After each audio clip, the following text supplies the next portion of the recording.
وما كنا لنهتدي لولا أن هدانا الله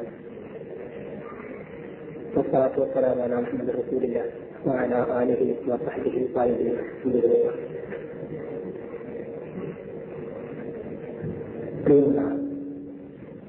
സഹോദരന്മാരെ, ഇസ്ലാമും രാഷ്ട്രീയവും എന്നത് ഈ കാലഘട്ടത്തിൽ ഏറ്റവും അധികം സംശയങ്ങളും ആശങ്കകളും ആശയക്കുഴപ്പങ്ങളും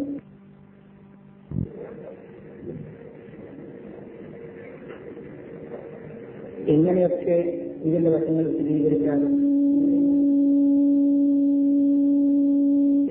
സംശയങ്ങൾ അവശേഷിക്കാറുണ്ട്. ഇന്നയും സംശയങ്ങൾ ഉന്നയിക്കപ്പെടാറുണ്ട്. അതുകൊണ്ട് എത്രമാത്രം എങ്ങനെയൊക്കെ വിശദീകരിച്ചാലും അവസാനമായി ആർക്കും സംശയമില്ലാത്ത ഒരു തരത്തിൽ ഈ വിഷയം സമഗ്രമായി ചർച്ച ചെയ്യാൻ സാധിക്കുമെന്ന് ഞാൻ പ്രതീക്ഷിക്കുന്നില്ല.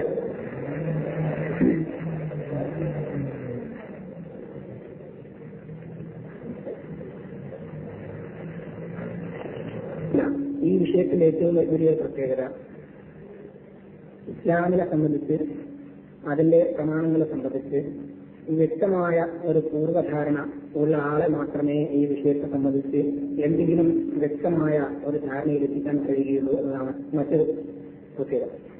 അതിന് പുറമെ സമകാലീന യാഥാർത്ഥ്യങ്ങളിലും ലോക നാഗരികതയുടെയും ജനപദങ്ങളുടെയും ഉത്ഥാന പതനങ്ങളുടെ അല്ലെങ്കിൽ ഉയർച്ച താഴ്ചകളുടെയും ഒക്കെ ചരിത്രത്തെ സംബന്ധിച്ച ഒരു തെളിഞ്ഞ അവബോധവും കൂടി ഉൾക്കൊള്ളുന്ന ഒരാളെ മാത്രമേ ഈ വിഷയം സംബന്ധിച്ച ഒരു കണിശമായ ധാരണയിലെത്തിക്കാൻ കഴിയുകയുള്ളൂ എന്നാണ് ഞാൻ ധരിക്കുന്നത്. അതുകൊണ്ട് ഞാൻ ഈ വിഷയം അവതരിപ്പിക്കുമ്പോൾ എന്റെ സഹോദരപ്രവർത്തനയും സൂചിപ്പിച്ച മാതിരി എല്ലാവിധ സംശയങ്ങളും തീർത്തുകൊണ്ട് നിങ്ങളെ സംതൃപ്തരാക്കാൻ കഴിയും എന്നെനിക്ക് പ്രതീക്ഷയില്ല. അത് എന്റെ പരിമിതികളും ശ്രോതാക്കളുടെ പരിമിതികളും സമയത്തിന്റെ പരിമിതിയും പലതും അതിന് കാരണമായി. ഒരു മുസ്ലിമിനെ ആര് ഭരിക്കണം, അല്ലെങ്കിൽ ഒരു മുസ്ലിം ആരാൽ ഭരിക്കപ്പെടണം, ഒരു മുസ്ലിം ഭരിക്കുകയും ഭരിക്കപ്പെടുകയും ചെയ്യുന്നതിനുള്ള അടിസ്ഥാനപരമായ ആധാരം എന്തായിരിക്കണം എന്നതാണ് ഇസ്ലാമും രാഷ്ട്രീയവും എന്ന വിഷയം സംബന്ധിച്ച് ഏറ്റവും പ്രധാനപ്പെട്ടത്. അവിടെ ഇസ്ലാമിന് ഒരൊറ്റ ധാരണ മാത്രമേയുള്ളൂ: മുസൽമാനെ സത്യവിശ്വാസം ഭരിക്കണം എന്നത്. അള്ളാഹുവിലുള്ള വിശ്വാസമല്ലാത്ത മറ്റ് യാതൊന്നും തന്നെ ഒരു സത്യവിശ്വാസിയെ ഭരിച്ചുകൂടാ. ഒരു സത്യവിശ്വാസിയുടെ ജീവിതത്തിന്റെ ഓരോ നിമിഷങ്ങളെയും ഓരോ വശങ്ങളെയും, അത് സൂക്ഷ്മമാവട്ടെ സ്ഥൂലമാവട്ടെ, അള്ളാഹുവിന്റെ വിശ്വാസം, അള്ളാഹുവോടുള്ള വിധേയത്വം, അതല്ലാത്ത മറ്റൊരു ചേതോവികാരവും ഭരിച്ചുകൂടാ എന്നതാണ് ആ കാര്യത്തിലുള്ള ഇസ്ലാമിന്റെ നിലപാട്. അതിൽ സംശയിക്കുന്ന ഒരാൾക്ക് ഇസ്ലാമിൽ സ്ഥാനവുമില്ല. പക്ഷേ അതിന്റെ ഈ ആശയത്തിന്റെ വിശദാംശങ്ങളിൽ എത്തുമ്പോൾ, ഈ ആശയം പ്രായോഗിക രൂപത്തിൽ അവതരിപ്പിക്കുമ്പോൾ ആ കാര്യത്തിൽ പലതരത്തിലുള്ള തെറ്റിദ്ധാരണകളുണ്ടാകും. ആ തെറ്റിദ്ധാരണകളിൽ പലതും യഥാർത്ഥത്തിൽ രാഷ്ട്രീയം എന്ന വാക്കിന്റെ അർത്ഥവുമായിട്ടും ഭരണം എന്ന വാക്കിന്റെ അർത്ഥവുമായും ബന്ധപ്പെട്ട് കിടക്കുന്ന കാര്യം. യഥാർത്ഥത്തിൽ രാഷ്ട്രീയം എന്ന വാക്കിന് എന്താണ് അർത്ഥമെന്ന് തന്നെ എനിക്ക് അറിഞ്ഞുകൂടാ. കൃത്യമായിട്ട് ആ വാക്കിന് അർത്ഥമുണ്ടോ എന്ന് പോലും ഞാൻ സംശയിക്കാം. നമ്മളൊക്കെ സാധാരണ പറയാറുണ്ട് എന്നതുകൊണ്ടൊരു വാക്കിന് തെളിഞ്ഞ അർത്ഥം ഉണ്ടാവണമെന്നില്ല. നമ്മളൊക്കെ ധാരാളമായി പ്രയോഗിക്കുന്ന വാക്കാണ് രാഷ്ട്രീയം എന്ന വാക്ക്. പക്ഷെ ധാരാളമായിട്ട് നമ്മൾ ആ വാക്ക് ഉപയോഗിക്കാറുണ്ട് എന്നതുകൊണ്ട് മാത്രം അതിന്റെ അർത്ഥം എന്താണെന്നോ, അതിന്റെ കൃത്യമായ അർത്ഥം എന്താണെന്നോ, അതിന്റെ യഥാർത്ഥ അർത്ഥത്തിൽ വല്ല ഏറ്റക്കുറവുകളും നാം വരുത്തിയിട്ടുണ്ടെന്നോ നമ്മുടെ മനസ്സിലെന്ന് വെച്ച് ഉള്ള നിഗമനം 100% ശരിയാണെന്നോ നമുക്ക് പറയാവുന്നതാണ്. രാഷ്ട്രം എന്ന വാക്കുകൊണ്ട് എന്താണ് ഉദ്ദേശിക്കപ്പെടുന്നത്? ചിലപ്പോൾ ഭൂമിശാസ്ത്രപരമായ ഒരതിർത്തിക്കുള്ളിൽ ഒതുങ്ങി നിൽക്കുന്ന ഒരു പ്രദേശം ആയിരിക്കാം രാഷ്ട്രം എന്ന് പറയുന്നത് ഉദ്ദേശിക്കപ്പെടുന്നത്. ചിലപ്പോൾ വർഗപരമായ അടിസ്ഥാനത്തിലുള്ള ഒരു ജനവിഭാഗം ആയിരിക്കാം രാഷ്ട്രം എന്ന വാക്കുകൊണ്ട് ഉദ്ദേശിക്കപ്പെടുന്നത്. ചിലപ്പോൾ ഭൂമിശാസ്ത്രപരമായ പ്രത്യേകതകൾക്കും വർഗീയമോ ജാതീയമോ ആയ പ്രത്യേകതകൾക്കും അതീതമായിട്ട് വിശാലമായ അടിസ്ഥാനത്തിലുള്ള എന്തെങ്കിലും ഒരു ആശയത്തിന്റെ അടിസ്ഥാനത്തിൽ ഉള്ള ഒരു ഭരണ സമ്പ്രദായത്തിൽ ഒരു ഭരണ പരിധിക്ക് അല്ലെങ്കിൽ ഒരു ഭരണകൂടത്തിന് അതിനും ഒരുപക്ഷെ രാഷ്ട്രമെന്ന പദം ചിലപ്പോഴൊക്കെ പ്രയോഗിക്കപ്പെട്ടു വന്നേക്കാം. ഈ രാഷ്ട്രം എന്ന വാക്ക് ഏതർത്ഥം ഉപയോഗിക്കുന്നു എന്നതിന്റെ അടിസ്ഥാനത്തിലാണ് രാഷ്ട്രീയം എന്ന വാക്കിന് അർത്ഥം കിട്ടുന്നത്. ഒരു രാജാവ് ഭരിക്കുന്ന നാട്ടിലാണ് എന്നുണ്ടെങ്കിൽ അവിടെ രാഷ്ട്രീയം എന്ന് പറയുമ്പോൾ ഉദ്ദേശിക്കുന്ന അർത്ഥം ഒരു പ്രസിഡന്റോ പ്രധാനമന്ത്രിയോ ഭരിക്കുന്ന നാട്ടിലെ രാഷ്ട്രീയം എന്ന വാക്ക് ഉദ്ദേശിക്കുന്നതിൽ നിന്ന് വ്യത്യസ്തമാണ്. അതുപോലെ തന്നെ ജനങ്ങൾ കൃത്യമായിട്ട് അവരുടെ ജീവിതത്തിൽ ഇന്ന രൂപത്തിൽ മാത്രമേ പെരുമാറാവൂ, ഇന്ന രൂപത്തിൽ പെരുമാറാൻ പാടില്ല എന്ന് ശഠിക്കുന്ന ഒരു ഭരണാധികാരി ഭരിക്കുന്ന നാട്ടിലും അങ്ങനെയൊന്നും വാശിയില്ലാതെ രാജാവിന് കിട്ടേണ്ട വരുമാനങ്ങൾ കിട്ടണം, രാജാവിന് ലഭിക്കുന്ന അംഗീകാരം ലഭിക്കണം, ജനങ്ങൾ അവരുടെ ജീവിതത്തിൽ എങ്ങനെ ജീവിക്കുന്നതിൽ തരക്കേടില്ല എന്ന് വിചാരിക്കുന്ന ഒരു രാജാവിന്റെ വീക്ഷണത്തിലുള്ള രാഷ്ട്രീയവും ഒന്നായിരിക്കുകയില്ല. പല രാജാക്കന്മാരും പലതരത്തിലാണ്. ചില രാജാക്കന്മാർ ആഗ്രഹിക്കുന്നത് ജീവിതത്തെപ്പറ്റി, വ്യക്തിയെപ്പറ്റി, സമൂഹത്തെപ്പറ്റി, സമ്പത്തിനെപ്പറ്റി, സംസ്കാരത്തെപ്പറ്റിയൊക്കെ രാജാവിനൊരു കാഴ്ചപ്പാടുണ്ടാകും. ആ കാഴ്ചപ്പാട് മാത്രമേ ജനങ്ങൾ മുഴുവൻ സ്വീകരിക്കാവൂ എന്ന് ശഠിക്കുന്ന രാജാക്കന്മാരുണ്ടാകാം, ഭരണാധികാരികളുണ്ടാകാം.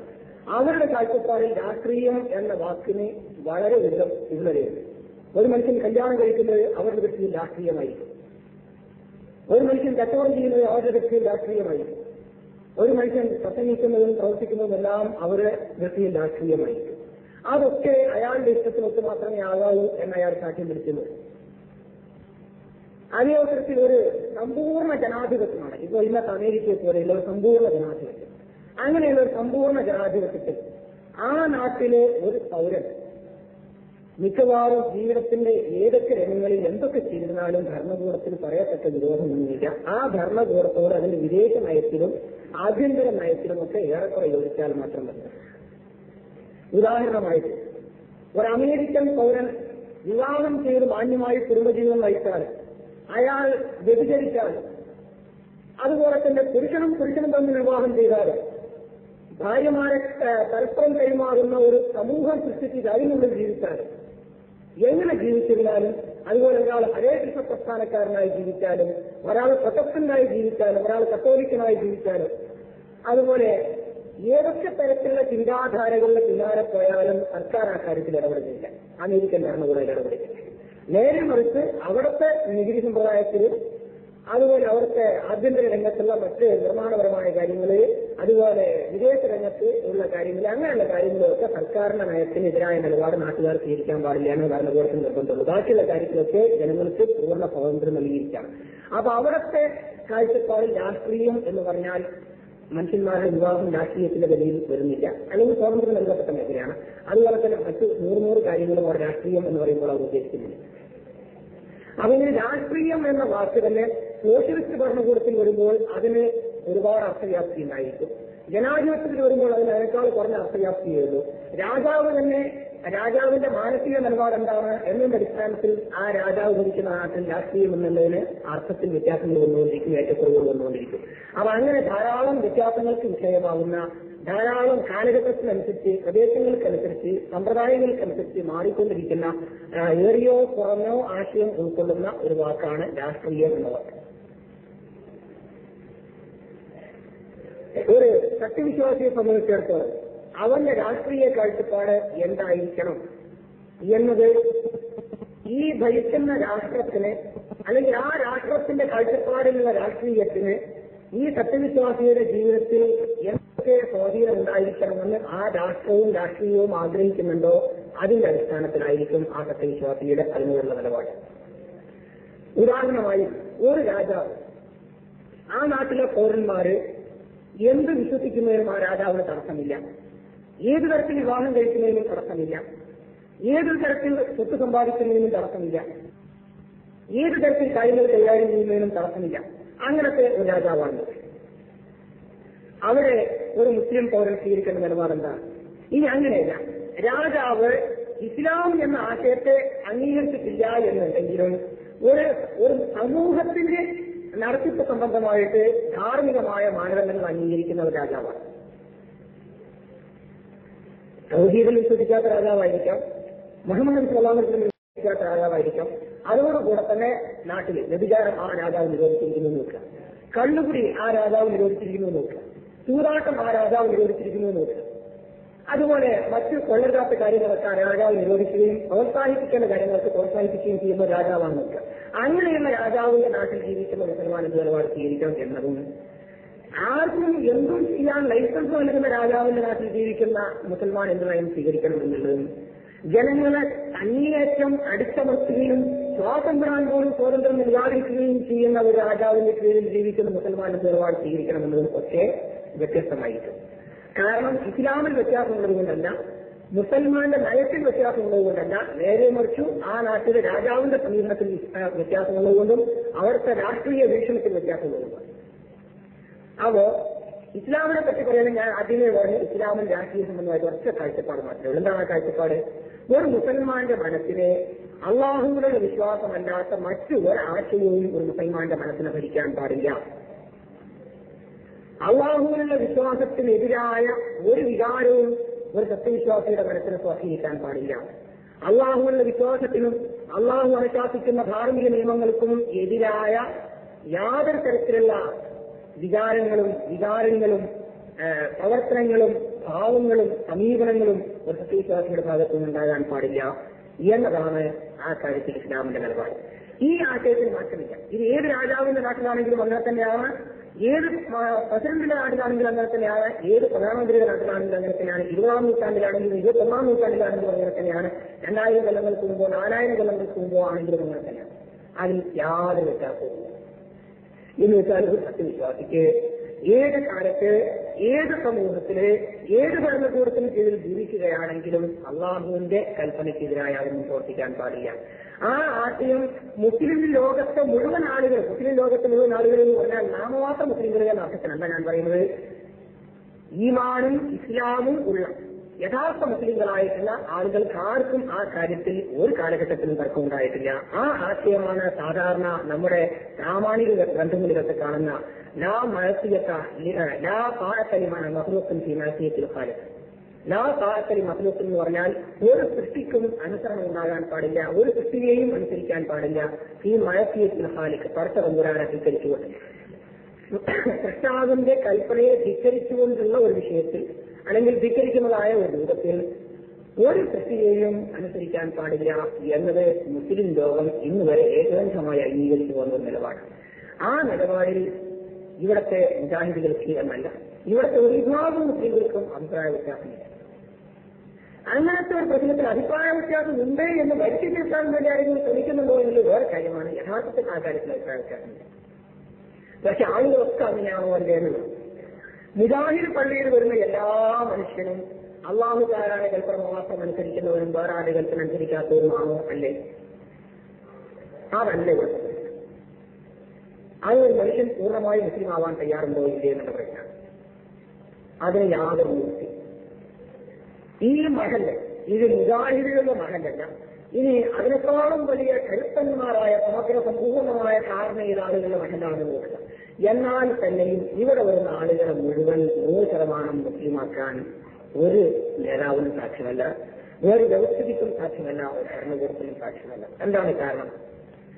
മനുഷ്യരെ നന്മയിൽ ഉറപ്പിച്ചു നിർത്തുക എന്നത് മനുഷ്യന്റെ കഴിവിൽപ്പെട്ട കാര്യമല്ല.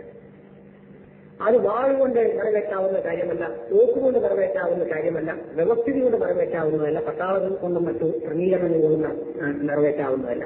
നേരെ മറിച്ച് അയാളുടെ മനസ്സിൽ വിശ്വാസം എത്ര ആഴത്തിൽ ഭരണം സ്ഥാപിച്ചിട്ടുണ്ട് എന്നതിന്റെ അടിസ്ഥാനത്തിലായിരിക്കും. ഒരു മനുഷ്യന്റെ മനസ്സിന്റെ അഗാധ ഹൃദയങ്ങളിൽ മനസ്സിന്റെ ഒരു കോണിനെയും ഒരു ഭാവത്തെയും വിലയിരുത്തിക്കാൻ സാധിക്കാത്ത വിധത്തിൽ അള്ളാഹുവിന്റെ വിശ്വാസം മനുഷ്യന്റെ മനസ്സിന്റെ അഗാധ തലങ്ങളിൽ ഭരണം സ്ഥാപിച്ചു കഴിഞ്ഞിട്ടുണ്ട് എന്നുണ്ടെങ്കിൽ ആ മനുഷ്യൻ 100% അള്ളാഹുവിന്റെ കൽപ്പനകൾ അനുസരിക്കുന്നവനും അള്ളാഹുവിന്റെ കൽപ്പനയ്ക്കെതിരായിട്ട് അള്ളാഹു അല്ലാത്തവരുടെ കൽപ്പനകൾ അനുസരിക്കാത്തതുമായിരിക്കും. അല്ലാത്ത ആൾ പള്ളിയിൽ വന്നവരും മദ്രസയിൽ പഠിക്കുന്നവരും സമൂഹത്തിൽ ജീവിക്കുന്നവരും എന്താ ചെയ്യാൻ കഴിയുക? മുഹമ്മദ് റസൂലുള്ളാഹി സ്വല്ലല്ലാഹു അലൈഹി വസല്ലമയുടെ സമൂഹത്തിലുണ്ടായിരുന്നു മദീനയിലെ സമൂഹം. ആ മദീനയിലെ സമൂഹത്തിൽ എല്ലാ തരക്കാരും ഉണ്ടായിരുന്നു. മനസ്സിൽ അശേഷം വിശ്വാസം കടക്കാത്ത മുനാഫിക്കുകൾ അവിടുത്തെ ജിമാകളിൽ പങ്കെടുത്തിരുന്നു, യുദ്ധങ്ങളിൽ പങ്കെടുത്തിരുന്നു. ചിലപ്പോഴൊക്കെ പിന്മാറിപ്പോയിട്ടുണ്ടെങ്കിൽ ശരി, മുസ്ലിങ്ങളുടെ വിവാഹങ്ങളിൽ പങ്കെടുത്തിരുന്നു, മുസ്ലിം പൗരന്മാരെന്ന നിലയ്ക്ക് ജീവിച്ചിരുന്നു, മുസ്ലിം പൗരന്മാരെന്ന നിലയ്ക്ക് പെരുമാറപ്പെട്ടിരുന്നവരോ ആ അവസ്ഥയില്ലാതെയാക്കാൻ ആർക്ക് സാധിക്കും? മുഹമ്മദ് നമുക്ക് സാധിച്ചിട്ടില്ല എന്നുണ്ടെങ്കിൽ വേറെ ആർക്കെങ്കിലും സാധിക്കാം? നമ്മുടെ സമൂഹത്തിനുള്ളിൽ വിശ്വാസമില്ലാത്ത ആളുകൾ പ്രവർത്തിക്കുന്നത് അബ്ദുല്ലാഹിബിൻ ഉബയ്യ് എന്ന് പറയുന്ന മുനാഫിഖിന്റെ നേതാവിനെ വൈകിട്ട് നമസ്കരിക്കാൻ വേണ്ടിയിട്ട് നബി തയ്യാറായ സമയത്ത് മാർത്താപനം അവരുടെ കൂട്ടത്തിൽ നിന്ന് ഏതൊരാൾ ഭരിച്ചാലും താങ്കൾ ഒരിക്കലും നിസ്കരിക്കാൻ പാടില്ല, അള്ളാഹു വഴിയറിയിട്ട് വെക്കുമെന്ന് മന്മാരും നിസ്കരിച്ചില്ല എന്നുള്ളത് ശരിയാണ്. അതേസരത്തിൽ ഒരു മുനാഫിഖിന്റെ പേരിൽ വൈകിട്ട് നിസ്കരിക്കാൻ വേണ്ടി നമ്മളാരെങ്കിലും ഒരുങ്ങേണ്ടി വരുമ്പോൾ നമുക്ക് വഴിയിട്ട് നാം വൈകിട്ട് നിസ്കരിച്ച് യഥാർത്ഥ മുസൽമാന്റെ പേരിലാണോ യഥാർത്ഥ മുസൽമാന്റെ പേരിൽ അല്ലേ നമുക്കെങ്ങനെ തീരുമാനിക്കാൻ കഴിയും? അത് അന്വേഷിക്കാൻ നമ്മളോടായി ഏർപ്പാടിയിരിക്കുന്നത് മുഹമ്മദ് നബിക്ക് അല്ലാഹു വഴിയാലിക്കുന്ന കാര്യത്തില്ല. അതേസരത്തിൽ നമ്മുടെ പള്ളിയിൽ വരുന്നവരും നമ്മുടെ തികലയുടെ മേർക്ക് തിരിഞ്ഞു നിൽക്കുന്നവരും നമ്മുടെ ആചാരമനുസരിച്ച് വിവാഹം കഴിക്കുന്നവരും നമ്മുടെ കബർസ്ഥാനിൽ മറവ് ചെയ്യപ്പെടുന്നവരും എല്ലാം 100% യഥാർത്ഥ മുസ്ലിങ്ങളാണ് എന്ന് വരുത്താൻ ആർക്ക് കഴിയും? അങ്ങനെ വരുത്തി ബാഹ്യത്തിൽ അങ്ങനെ വരുത്തി തീർത്തിട്ട് എന്താ പ്രയോജനമുള്ളത്? യാതൊരു പ്രയോജനം. ചില ആരെങ്കിലും ആ തരത്തിൽ വല്ല ആശയക്കുഴപ്പത്തിൽ അകപ്പെട്ടിട്ടുണ്ടെങ്കിൽ അത് ഇരുത്തണമെന്ന് ഞാൻ വളരെ വിനീതമായി അപേക്ഷിക്കുകയാണ്. സക്കാത്ത്, ഇസ്ലാമിലെ സക്കാത്ത് നമുക്കറിയാം മനുഷ്യന്മാരുടെ അവസരങ്ങൾ തീർക്കാൻ ഉപകരിക്കുന്ന കാര്യമാണ്. സമൂഹത്തിൽ സാമ്പത്തികമായി സുസ്ഥിതി വരുത്താൻ സഹായിക്കുന്ന കാര്യമാണ്. അതിന്റെ അഭാവത്തിൽ ഇവിടുത്തെ മുസ്ലിം സമൂഹത്തിന്റെ സാമ്പത്തികമായ ക്രമീകരണങ്ങൾ തകരാറിലാകുന്ന കാര്യമാണ്. അതൊക്കെ ആണ് എന്നുണ്ടെങ്കിലും സക്കാത്ത് അള്ളാഹുവിൽ സ്വീകാര്യമായ സക്കാത്ത് ആകണം എന്നുണ്ടെങ്കിൽ അതെങ്ങനെയുള്ളതാകണം? ഇത് ഇവിടെ ഒരു സക്കാത്ത് കമ്മിറ്റി ഉണ്ടാക്കി, കാര്യത്തിൽ സക്കാത്ത് കമ്മിറ്റി ഉണ്ടാക്കിയിട്ട് ആ കമ്മിറ്റി സ്വാധീനവും സമ്മതവും ഉപയോഗിച്ചിട്ട് സക്കാത്തിൽ വിശ്വാസമില്ലാത്ത അല്ലെങ്കിൽ സക്കാത്ത് കൊടുക്കാൻ മനസ്സില്ലാത്ത ഒരാൾക്കും സക്കാത്ത് വേണം. കമ്മിറ്റിയെ ബഹുമാനിക്കേണ്ടതുകൊണ്ട് അല്ലെങ്കിൽ കമ്മിറ്റിയെ അനുസരിക്കാൻ അത് കുഴപ്പമാണെന്ന് പേടിയുള്ളതിനാണ് മനുഷ്യൻ സക്കാത്ത് വരുന്നത്. ആ സക്കാത്ത് പറഞ്ഞ പാവപ്പെട്ട ആളുകൾക്ക് ഉപകാരപ്പെടുന്ന കാര്യം ശരിയാണ്, പക്ഷെ ആ സക്കാത്തിൽ പരസ്യം നടത്തിയാതെ സ്ഥാനവും ആ സക്കാത്തിന് അള്ളാഹുവിന്റെ യാതൊരു സ്ഥാനവുമില്ല. സക്കാത്ത് എന്ന് പറഞ്ഞ സാമ്പത്തിക വ്യവസ്ഥയാണ്. ഇസ്ലാമിന്റെ സാമ്പത്തിക വ്യവസ്ഥയുടെ ഏറ്റവും പ്രധാനപ്പെട്ട ഭാഗമാണ് സക്കാത്ത് എന്നാണ് ചില ആളുകളൊക്കെ ധരിച്ചു വെച്ചായിരുന്നത്. സക്കാത്ത് എന്ന് പറഞ്ഞ സാമ്പത്തിക വ്യവസ്ഥ. സക്കാത്ത് എന്ന വാക്കിന്റെ അർത്ഥം വിശുദ്ധി, സംസ്കാരം എന്നാണ് സക്കാത്ത് എന്ന വാക്കിന്റെ അർത്ഥം. മനുഷ്യന് സംസ്കാരത്തിന്റെയും വിശുദ്ധിയുടെയും ലേബിൾ ഉണ്ടായാൽ പോരാ. ഈ സംസ്കാരവും വിശുദ്ധിയൊക്കെ എവിടെയാണ് തെളിയിക്കപ്പെടുക? ഇമാം ഗസാലി ഒരു കവിതാത്തിൽ പറഞ്ഞു. എന്താണെന്നറിയാം, ഒരു നീണ്ട കവിതയാണ്. അതിന്റെ അവസാനത്തെ വരിയുണ്ട്, വളരെ ദീർഘമിക്കുന്നത് വയ്യഹു അവകാശമാണ്. ഒരു മനുഷ്യൻ എത്ര മീനിന്റെ കളിക്കെട്ടി കെട്ടിക്കണ്ടാലും, എത്ര മുട്ടിന്റെ താഴെ മാത്രം നിൽക്കുന്ന താഴെക്കെത്താത്ത എത്ര കുറി കൊടുത്ത് കണ്ടാലും, നെറ്റിയിൽ ഉരുണ്ട് കിടത്തി കിടക്കുന്ന നമസ്കാര തഴമ്പ് കണ്ടാലും, ഏറെ കണ്ടങ്ങൾ വെച്ച് വലിയ കുപ്പായം കണ്ടാലും അതുകൊണ്ടൊന്നും ആ മനുഷ്യൻ നല്ലവനാണെന്ന് വിചാരിക്കേണ്ട. ലായമുറൻ കാമിനൽ മറിച്ച് സമീപം ഔദാറും കോപ്പക്കാരുടെ ചാക്കിനും എന്ന് പറഞ്ഞിട്ടാണ് ആ കവി ആരംഭിക്കുന്നത്. അതിന് അവസാനത്തിൽ ഇമാം ഗസാലി പറയുന്ന ഒരു വാക്കുണ്ട്, വലവസ്വാമി സംഭവം കോറച്ചതാണ്. വെള്ളിക്കാശിന്റെ മുമ്പിലെത്തുമ്പോൾ ആ മനുഷ്യന്റെ സംസ്കാരം എങ്ങനെയാണെന്ന് നോക്കൂ. വെള്ളിക്കാശിന്റെ മുമ്പിൽ അവൻ വെള്ളിക്കാശിന്റെ അടിമ ആകുന്ന അവസ്ഥയാണോ കാണുന്നത്? അതല്ല, പരസ്പരം നിർദ്ദേശിക്കുന്ന രൂപത്തിൽ വെള്ളിക്കാശിന് വില കൽപ്പിക്കാതെ അത് പരസ്പരനോട് ബാധ്യത നിറവേറ്റാൻ വേണ്ടി വിനിയോഗിക്കുന്ന അവസ്ഥയാണോ കാണുന്നത്? അതിന്റെ അടിസ്ഥാനത്തിലാണ് സന്ദർ നീ നോക്കേണ്ടത്. വൈദ്യഹു അവൻ പിഴച്ചവനാണോ അവകാശത അല്ലെങ്കിൽ നേർമാർഗത്തിലുള്ളവനാണോ എന്ന് നോക്കേണ്ടത്. അങ്ങനെ മനുഷ്യന്റെ എന്തൊക്കെ പറഞ്ഞാലും, എങ്ങനെയൊക്കെ മുദ്രാവാക്യം വിളിച്ചാലും, എങ്ങനെയൊക്കെ വ്യവസ്ഥപ്പെടുത്തിയാലും, എങ്ങനെയൊക്കെ സംഘടനയും ഭരണകൂടവും കെട്ടിപ്പടുത്താലും മനുഷ്യൻ നന്നായിട്ടുണ്ടോ ഇല്ലേ എന്ന് തീരുമാനിക്കേണ്ടത് വെള്ളിക്കാശിന് മുമ്പിലെത്തുമ്പോൾ അവരുടെ മനോഭാവം എന്താണ് എന്ന് നോക്കിയിട്ടാണ്. അങ്ങനെ മനുഷ്യന്റെ സംസ്കാരത്തിന്റെയും വിശുദ്ധിയുടെയും യഥാർത്ഥ അളവ് മനസ്സിലാക്കാനുള്ള മാനദണ്ഡമാണ് അവന്റെ കാശ് അവൻ എങ്ങനെ ചെലവാക്കാൻ തയ്യാറാവുന്നുള്ളത്.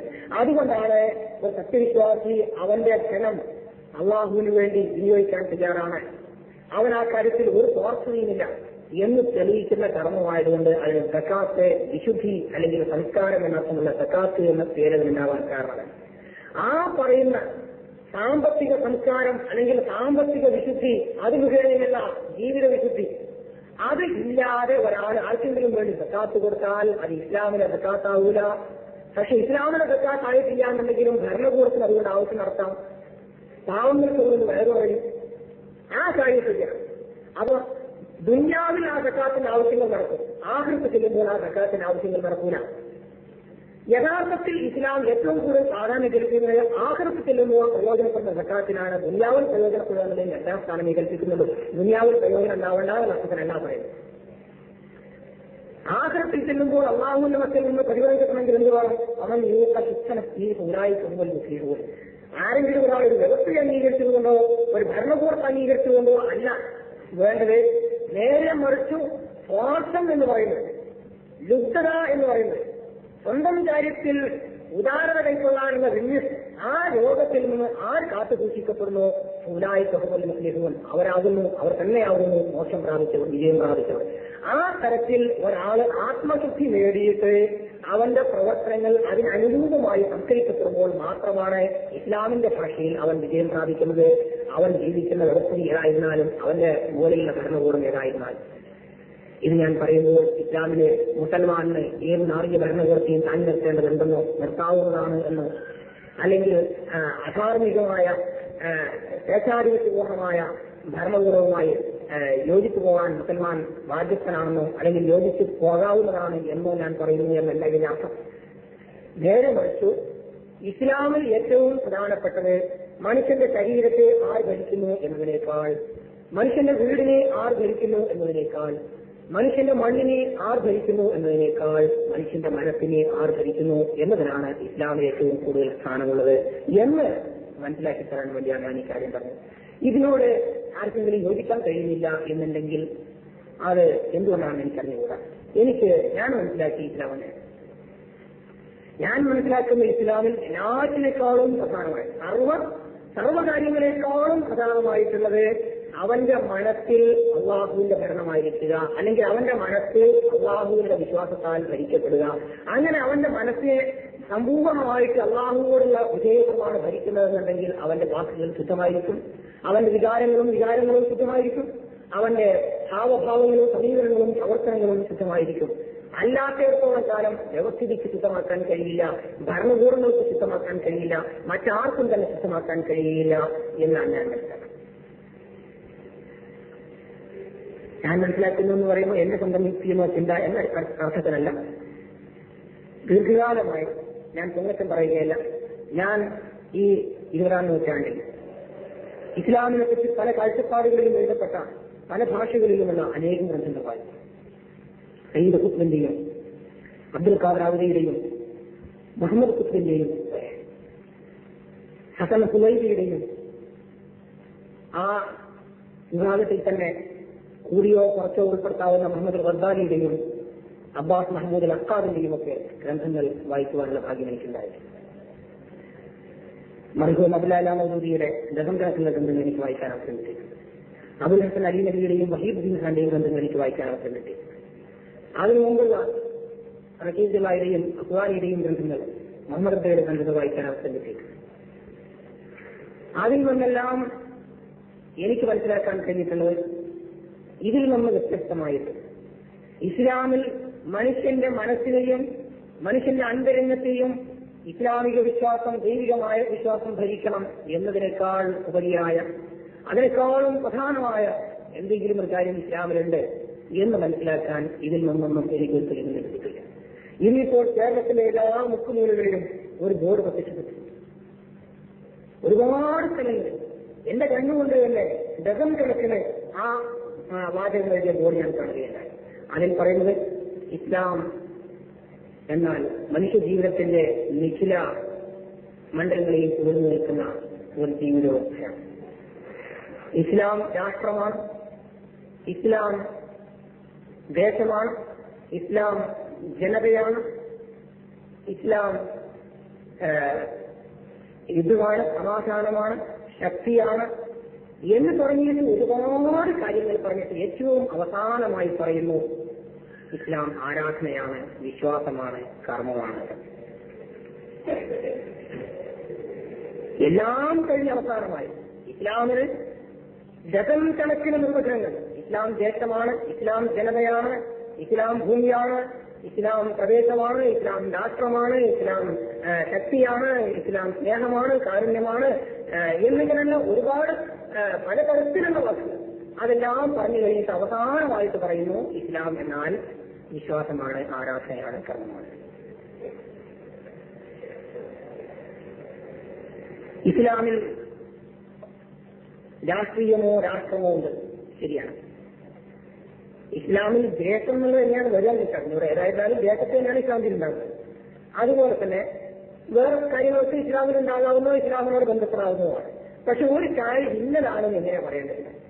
പഞ്ചസാര ചായയാവുന്നു, പഞ്ചസാര ശർബത്താവുന്നു, പഞ്ചസാര നാരങ്ങ വെള്ളമാവുന്നു, പഞ്ചസാര പനീയമാവുന്നു, പഞ്ചസാര ഗന്ധരോഗമാകുന്നു, പഞ്ചസാര അസ്ഥിരോഗമാകുന്നു എന്നൊക്കെ പറഞ്ഞാൽ അത് പഞ്ചസാരയുടെ നിർവചനമാകും എന്ന് എനിക്ക് അഭിപ്രായമില്ല.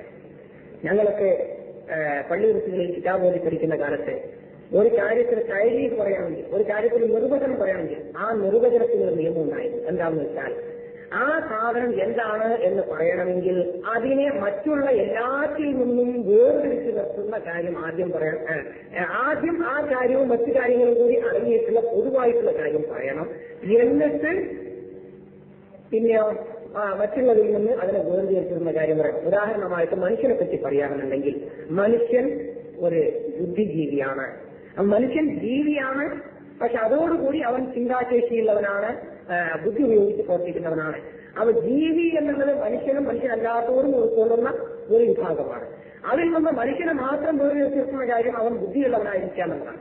അത് മനുഷ്യനെ പറ്റി ഒരാളെ മനുഷ്യൻ ആരാണെന്ന് ചോദിച്ചാൽ മനുഷ്യൻ രണ്ടു കാലുള്ളവനാണ്, മനുഷ്യൻ രണ്ട് കണ്ണുള്ളവനാണ്, മനുഷ്യൻ രണ്ട് ചെവിയുള്ളവനാണ്, മനുഷ്യൻ രണ്ട് കൈയുള്ളവനാണ്, മനുഷ്യൻ തലയിൽ മുടിയുള്ളവനാണ് എന്നൊക്കെ പറയുന്നത് ഏറ്റവും അവസാനമായിട്ട് മനുഷ്യൻ ബുദ്ധിയുള്ളവനാണ് എന്ന് പറയുകയല്ല വേണം. നേരെ മറിച്ച് മനുഷ്യൻ ബുദ്ധിജീവിയാണ്. പിന്നെ അവർ നിങ്ങൾ എന്ത് പറഞ്ഞത് തരക്കുന്നു അങ്ങനെയാണ് നിങ്ങൾക്ക്. അതുപോലെ പഞ്ചസാര എന്താണെന്ന് ചോദിച്ചാൽ അത് കരിമ്പിന്റെ നീരിൽ നിങ്ങൾക്ക് പ്രത്യേക രൂപത്തിൽ സംസ്കരിച്ചെടുക്കുന്ന കരികളായിരുന്ന സാധനമാണെന്ന് പറയാം. അത് പറഞ്ഞിട്ട് പിന്നെ വേണമെങ്കിൽ പറയാൻ ചായയിൽ ചേർക്കാറുണ്ട്, കാപ്പിയിൽ ചേർക്കാറുണ്ട്, അതുപോലെ സർവത്തിൽ ചേർക്കാറുണ്ട്, കട്ടുകളിൽ ചേർക്കാറുണ്ട് എന്ന് പറയും. നേരെ മറിച്ച് അങ്ങനെയൊക്കെ ആരംഭിക്കും. ഇത് പഞ്ചസാര സർവത്താണ്, പഞ്ചസാര ചായയാണ്, പഞ്ചസാര കാപ്പിയാണ് എന്ന് പറഞ്ഞിട്ട് തുടങ്ങിയിട്ട് അവസാനം പഞ്ചസാര കരുതുന്ന ഉണ്ടാക്കുന്നതാണ് എന്ന് പറഞ്ഞാൽ പഞ്ചസാരയുടെ നിർവചനമാവുകയില്ല എന്നെനിക്ക് വിനീതമായ അഭിപ്രായം. അപ്പോ ഇസ്ലാം എന്താണ് എന്ന് ചോദിച്ചാൽ പറയേണ്ടത് എന്താണ്?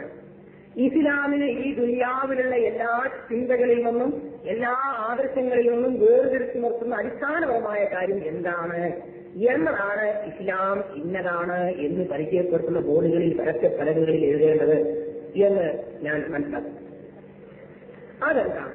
ഇസ്ലാമിന് ഇസ്ലാമല്ലാത്ത എല്ലാത്തിൽ നിന്നും വേർതിരിച്ചു നിർത്തുന്ന കാര്യം എന്താണ്?